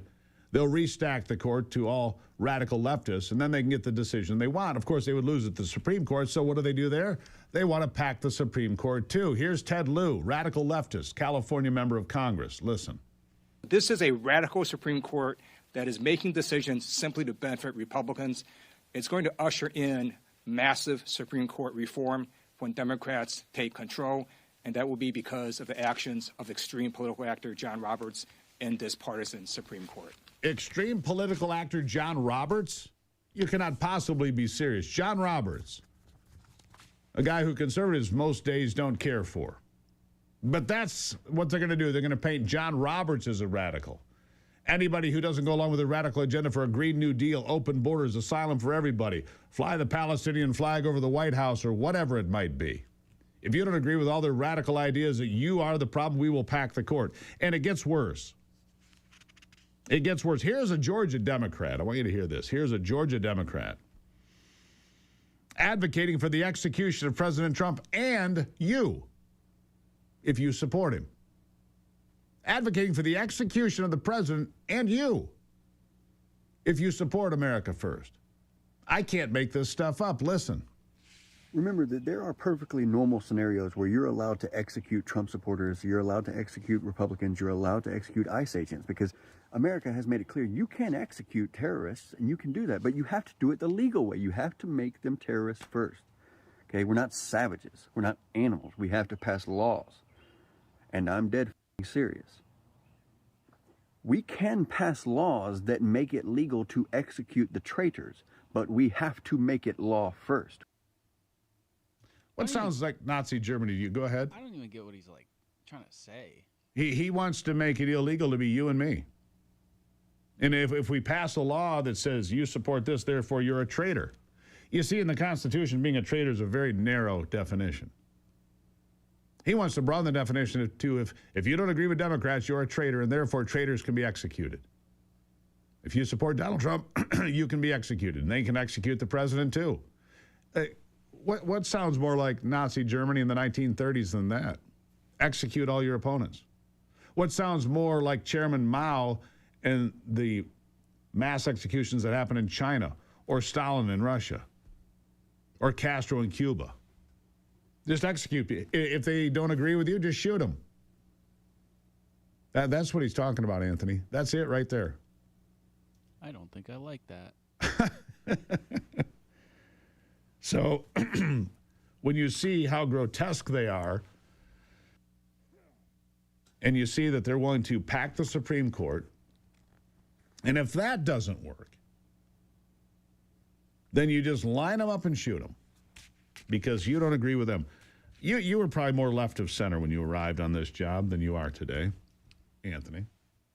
Oh, you can call me out, but yeah.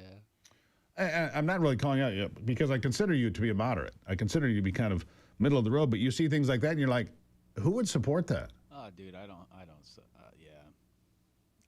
support any of what's going on right now. On the left, you mean? On the left. Yeah. It's ridiculous. Right. I mean, you work every day.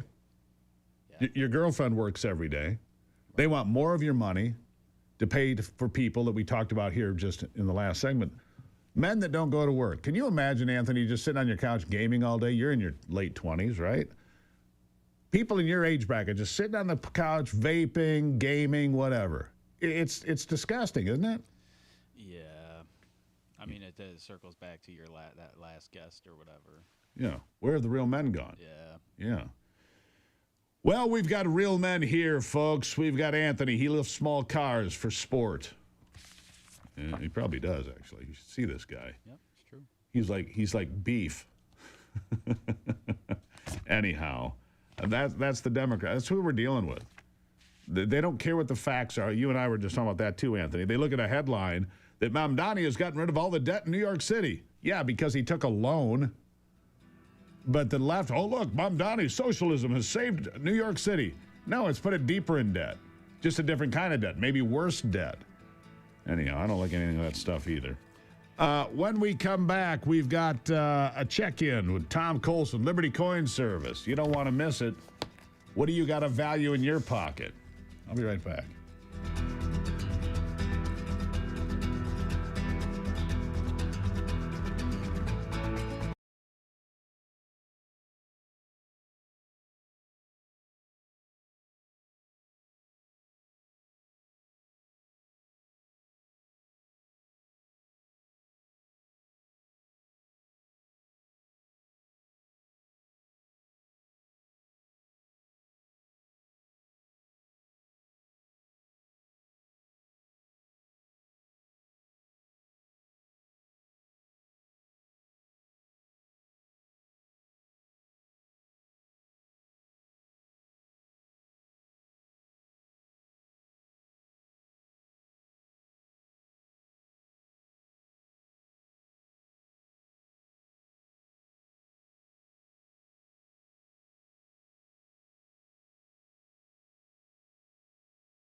welcome back to the program. Precious metals showing some strength here in the last few days. Silver and gold both rising, not to where they were here a few months ago, but a lot stronger than they've been in a while. The question is, where are we going with all this? Tom Colson from Liberty Coin Service joining me now. Tom, good morning. Welcome to have you.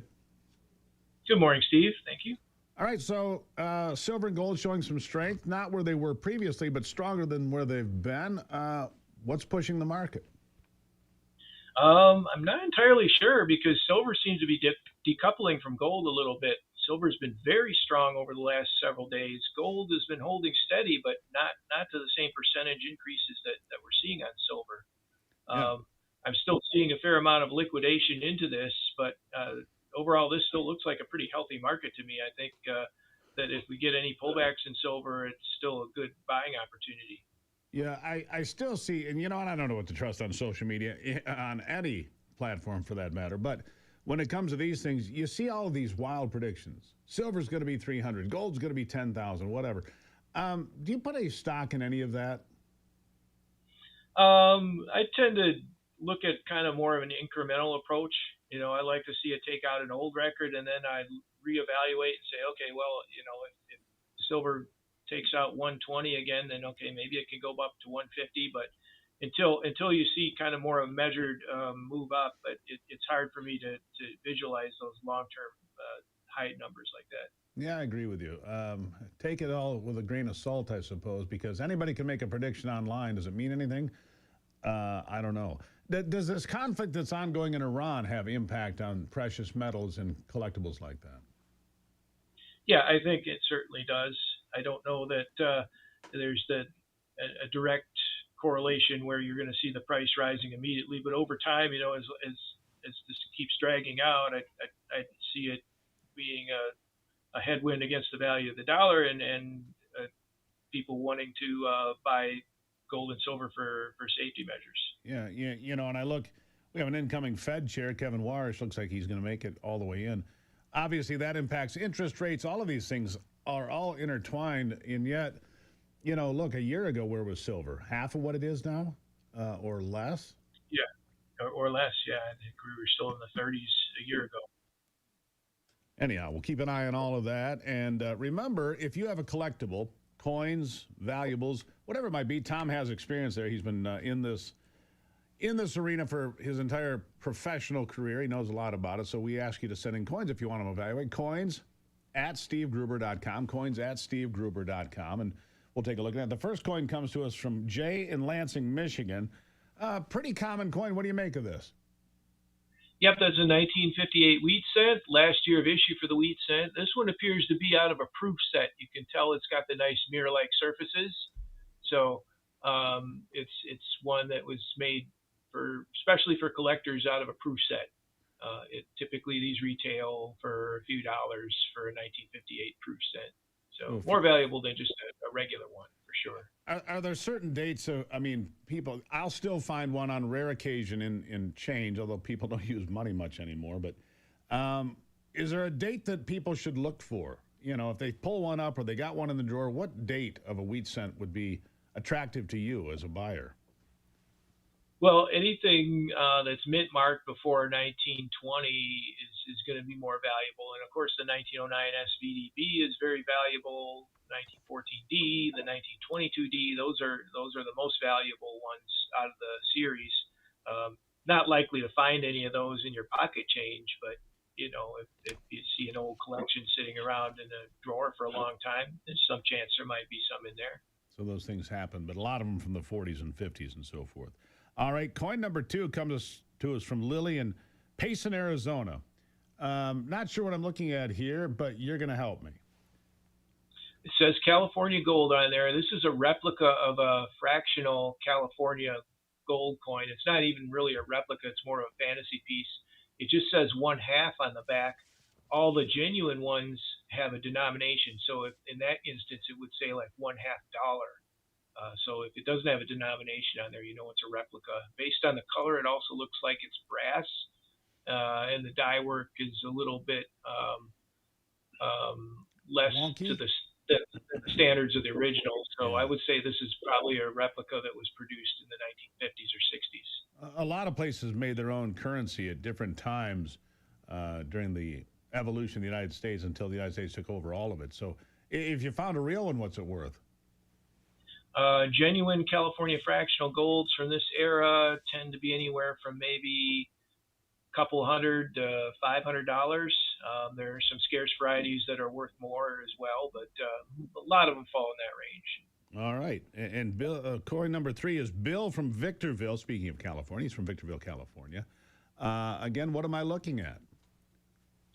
This is also a territorial piece from Kellogg and Company, a territorial $20 gold piece. I can't tell just from the picture if this is a genuine one or not. So I guess without seeing it in person, it's hard for me to say. Right. It looks like it could be another replica, and there are a lot of replicas of this date or this type made. If it's a genuine piece, they're pretty valuable. They're worth $10,000, $20,000. Oh. If it's replica, obviously just souvenir value there. Right. So why do people make replicas? To commit fraud on the world, or do they do it just for fun? No, a lot of this stuff was produced like in the 1950s and 1960s. Some of it to just celebrate like the centennial of the California gold rush. So a lot of it was mass produced back then. You see a lot of Civil War era stuff that was also reproduced in the 1960s for the same reason, just to celebrate the centennial of the Civil War. Gotcha. If you've got coins, do send us the front and back when you send pictures, please, so we can have a better representation of what you have. You can send that to coins@stevegruber.com, coins@stevegruber.com. And if you want to find Tom and get his input on anything, a coin collection, what you might have in gold and silver, Liberty Coin Service is their trade name. You can find, just look them up online. Liberty Coin Service, Tom Colson, a master at these things. He can look at these things and tell you basically what it is most times. Tom, always a pleasure, my friend. Thank you. Thank you, Steve. Greatly appreciate it. There you have it. The Liberty Coin Service, Lansing, Michigan. Look up Tom Colson. You'll find out more. We'll take a break and be right back.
So listen to this.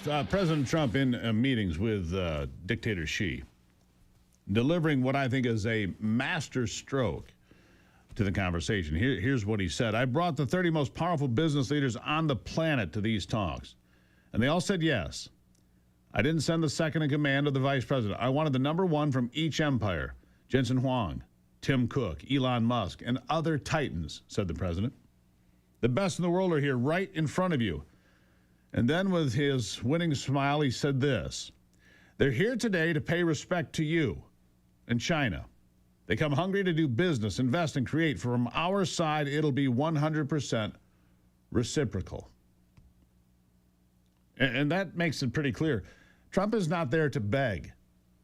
He said, have the 30 most important business leaders in the world sitting here with you to pay you respect, to pay China respect, and to pave a way for an economy that could be great for everyone. It's a position of strength and a position of respect. And to say we're here to pay respects to you and to China, masterstroke. I mean, that's why they rolled out the red carpet. They don't do that for hardly anyone in China.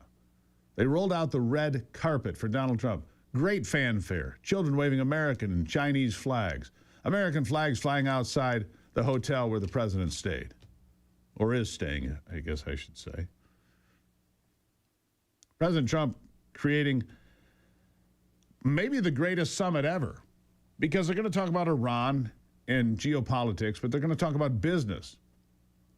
The two biggest countries doing business in the world sitting down with the 30 biggest leaders of the biggest, most powerful corporations on the planet. And apparently, the good news here for me, Elon Musk and the president are friends again. And so therefore, I am hopeful that Elon Musk is going to invest in the midterms with his money again. He sees the downside of socialism and the destructive Green New Deal policies and everything else. Elon Musk gets it. He needs a friendly administration, and I'm willing to bet that he's willing to bet on it himself with his own money. We'll find out. Nice to see the boys are playing nice again. I'll take a break and be right back.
What do you think about secret surveys of your children?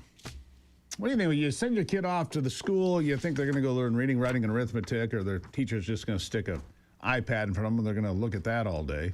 Teachers being babysitters more than teachers in too many classrooms. But what about surveys asking about sexuality, abortion, politics, psychology? Well, my next two guests say that's happening, and they're taking it to the Supreme Court. Miranda Stovall is a Kentucky parent fighting secret surveys at SCOTUS. And Kimberly Herman is the president for the Southeastern Legal Foundation, who's writing the briefs. Ladies, thank you for being here. Thanks for having us. Miranda, let me start with you. Tell me about the surveys and why this got your attention all of a sudden. Well, the district sent out an email saying that they were going to be implementing a new survey for all the kids. And, you know, as a mom, I thought, well, I want to know what these questions on the survey is. So I filed an open records request asking for a copy of the survey, and I was denied due to copyright. And as we know from other surveys that we've seen, some of the questions can be pretty invasive and intrusive. So let me stop you right there. Let me jump in first and say this. So they didn't volunteer to let you see the survey. And when you asked for it, they said no. And so then you file a Freedom of Information request and they say no because of copyright infringement, which is a garbage argument in my estimation, but I'm no attorney. We'll get to Kimberly in a second. So they block you from knowing anything that's in the survey. How old is the child? My daughter was 13 at the time. All right. So go ahead with your story. So, you know, just like me and a lot of parents here locally, we're concerned what questions were going to be asked on this survey. And as a parent, I feel like I have the right to know what, you know, typically strangers are going to be asking my child. Yeah. Did you opt out of the survey? Did you have that option? Or did your child, your 13-year-old, take it and were you able to get some information that way?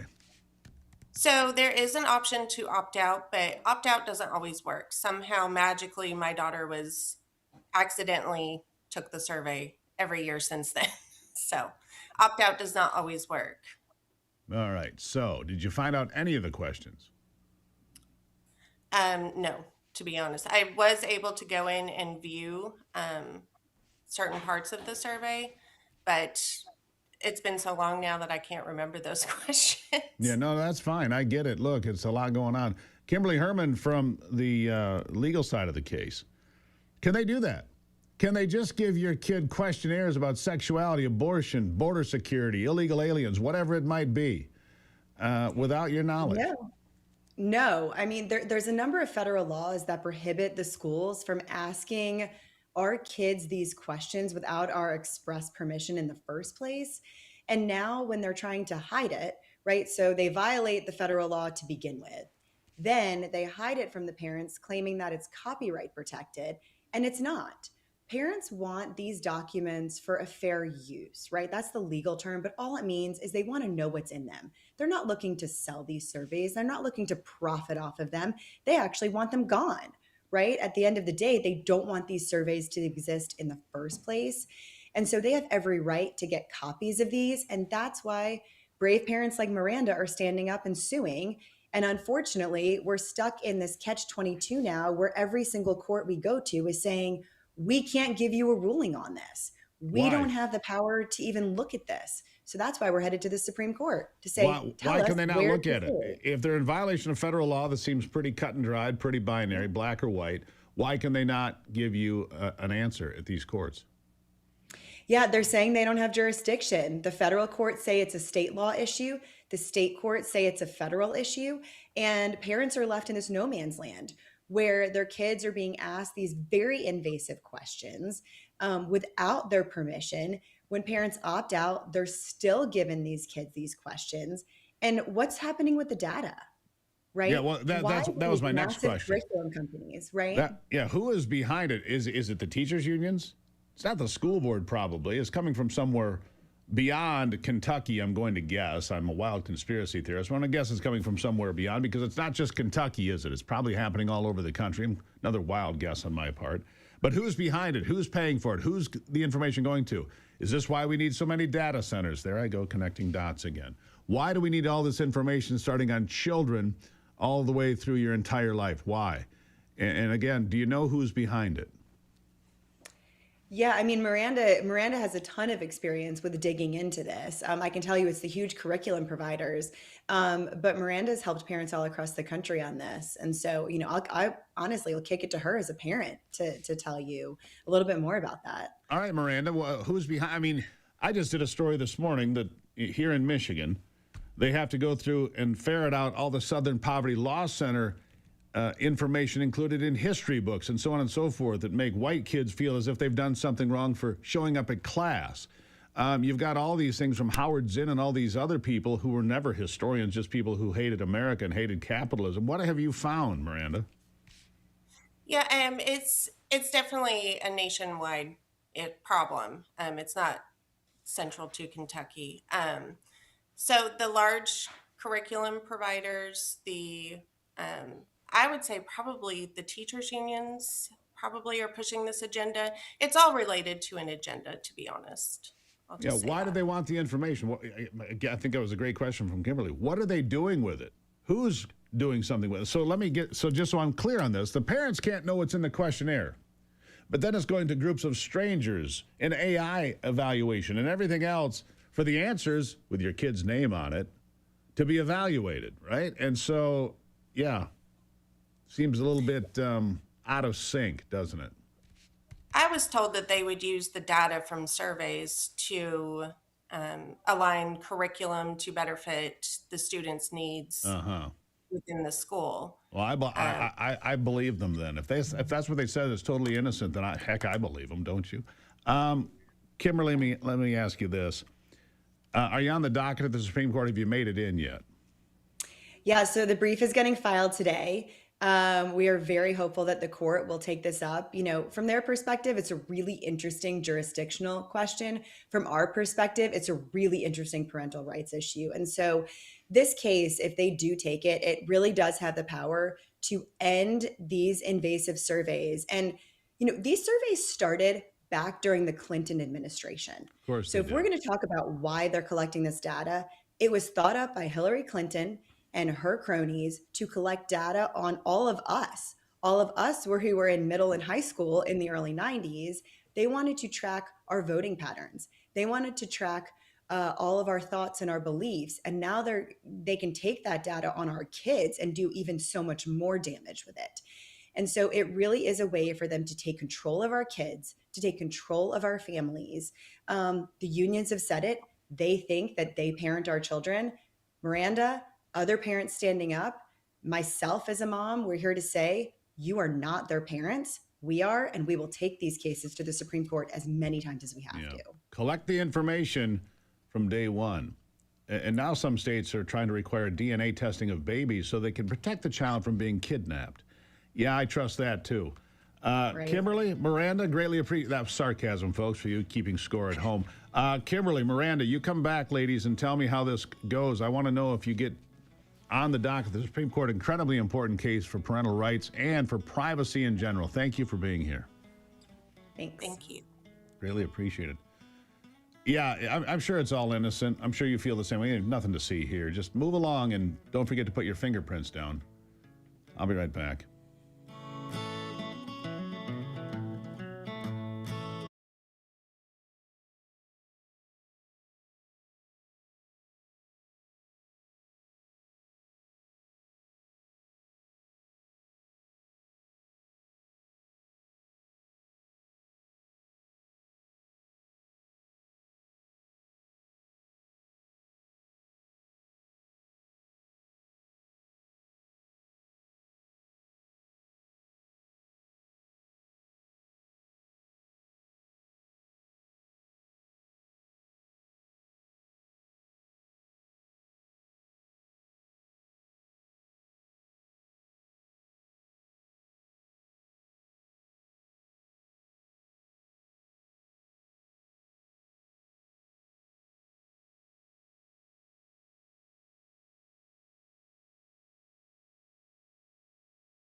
I don't know. It feels like a second Friday. It feels like this week has been a long one already. I don't know why. It just feels that way. Thankfully, Ivy is here to save me from myself today. Well, just so you know, Steve, 3 weeks from today is the first day that I met you. Oh, really? Yes. So many years ago. How'd you know that? You're terrible with dates. I am actually. I am terrible. People are like, well, how old are you? I'm like, what year was I born? Let me just She turns and asks me, how old am I? I do. I just don't. First of all, numbers are not my strong suit. I'm not the best math person, although I've gotten much better at it. Thanks to you, Steve.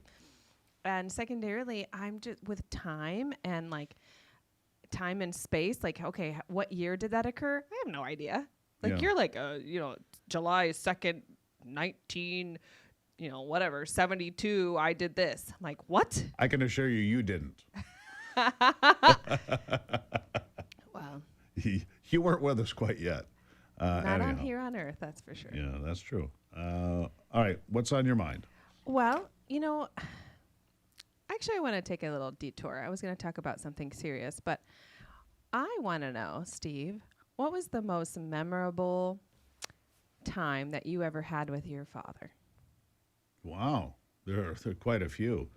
Tumbling down the Yellowstone River comes to mind when the boat blew up, and I thought he was dead. I did. Yeah. He disappeared under the water. I don't know. It was a long story now, and I'm going to tell that story in the book. How old were you? In my 20s, 25 maybe. 25, you're going down the Yellowstone River. Floating the river. Bad things happen. And well, we came up to Livingston on the Yellowstone. Yellowstone is a great river. It's the largest wild river left in America, which means it's undammed, it's wild, it's just an amazing piece of water. It's a beautiful day, and we're fishing, and we got this outdoor writer with us from Montana. I don't remember his name, little fella, like 5'5", little fella.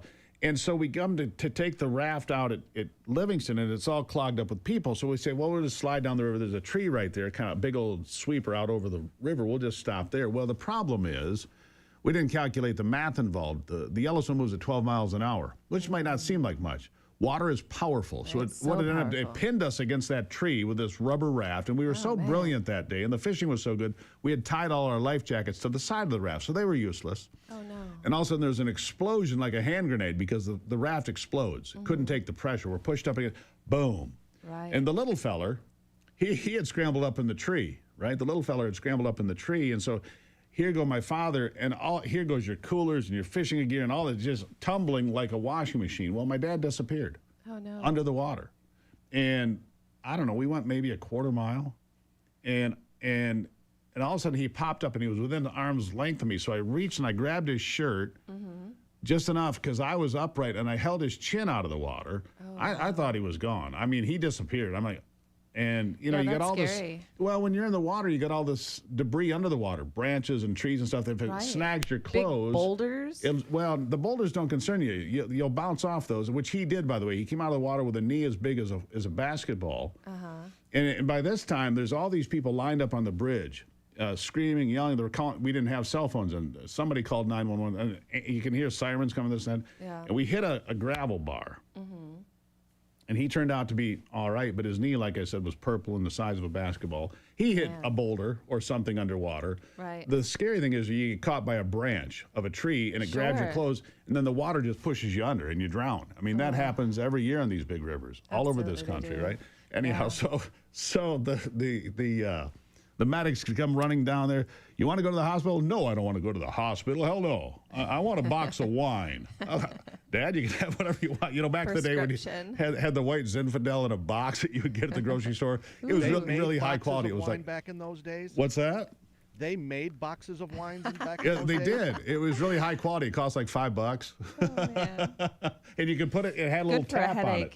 Had a little tap on it. See, I just want to go home and have a box of wine, which we did, by the way. And I thought that was only a thing in like the last 10 to 15 years. No, gosh, no. That was a thing in the 1990s, for sure. White Zinfandel or whatever it was. Anyhow, so that's a memorable experience. Tumbling down the river, thinking we're going to die or he's going to die, and you're all beat up, and you got all these people. If it had happened today, it would have gone viral because 10,000 people would have posted it Taken on video, social right? media. Yeah. That's Oh, so look at true. these idiots. Idiots. We can't help them, but let's take a video. Well, I see a lot of these online. Maybe it's because I watch them, so they pop up. Boating disasters. Where people go to load their boat, and they drive up on the lift, or they, their truck goes back and sinks in the water because they never whatever. We would have been one of those videos. Idiots on boats, right? Oh my gosh. Yeah, that would have been us. Well, it kind of makes me think about when we were in Glacier a few years ago, and we did a little bit of whitewater rafting, and they always take you through the security protocols. They do safety. Do your best to have your feet forward. Point down the river. Point down that. the river, and that was fun. It was fun. That was fun. What I did, not fun. No. What me and the old man did. Well, see, in my not mind, I fun. think this could happen. Then I run through all the scenarios and I slightly panic beforehand. But then I'm like, okay, I'm prepared because I thought through all of the horrific things that could happen and what I would do. That's something we've been talking about lately. Run the scenarios. Yeah. Run through. Role play. Role play it. Right. Yeah. Play it out. So a couple of weeks ago, we had what was the gentleman's name? He was the head of the... Rob Chadwick. Okay, thank you, Rob Chadwick. Well done, Anthony, from the United States Concealed Carry Association. Right. He said role play. Role play. If you have a home intruder, what do you do? Where do you go? Where's your firearm? Right. And then one of the things that he said that was really surprising to me was, evading, getting back to a safe place instead of standing your ground. Right. Get back. And he had set up his house where he had these big heavy doors and it had a steel arm that would you could drop across it and then you could go behind another and drop another one. So it made it hard for somebody to get to you. So you can call 911, get in your safe position. But the same thing's true in life. Right. If you're boating, have a plan. If you're in your house and there's a fire, have a plan. It was good stuff. Anyhow, that was a great question, Ivy, by the way. Thanks. I've got more.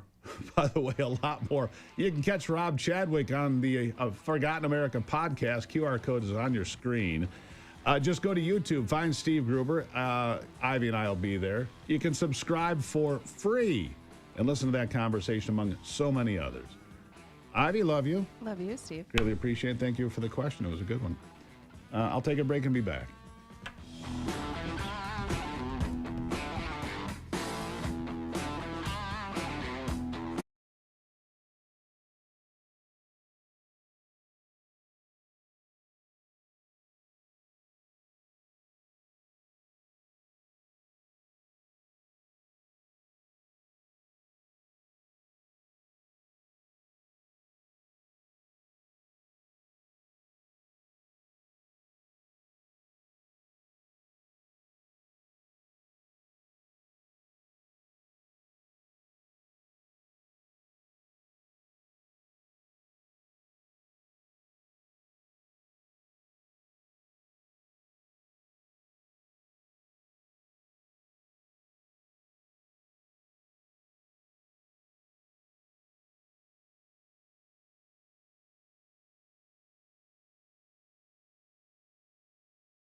Oh, I've got stories.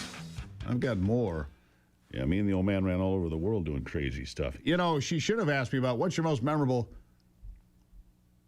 experience with your brother Shane. Oh, I've got stories. Wait till she asks that one. Yeah. Ran over my head, both wheels. We'll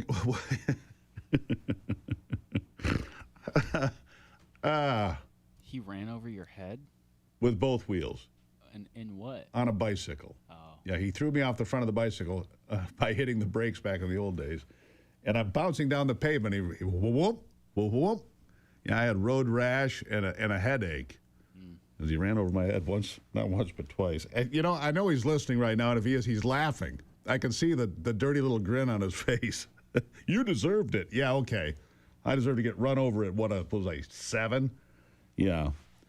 Shane driving over me. Anyhow. And I got more. I've got stories. It just makes me laugh. I needed that. A lot of serious stuff going on. We will continue to cover President Trump in Beijing with the summit there. China says Iran should not have a nuclear weapon. That's a good point of agreement for both countries. Look, China would be more vulnerable to a nuclear weapon from a regime in Iran. Look, China doesn't treat Muslims particularly well. The Uyghurs come to mind. Organ harvesting, slave labor, the need to marry Chinese residents and come to the mainland or whatever. So, you know, you would think that, well, China has no fear from Iran, but they do, because they execute the Uyghurs and exploit them every single day. That might be something they take exception to say the least. Anyhow, we will continue to cover that. He's there for another day. And he brought 30 of the most powerful business people in the world there to sit at the table to say, we're not coming to you from a point of weakness. We're coming to you from a point of power, and here's how you can benefit. It's a good conversation. Fight the good fight and keep the faith. God bless America. I'm Steve Greer. This is Daybreak. Glad to have you here. And remember, only you can save America.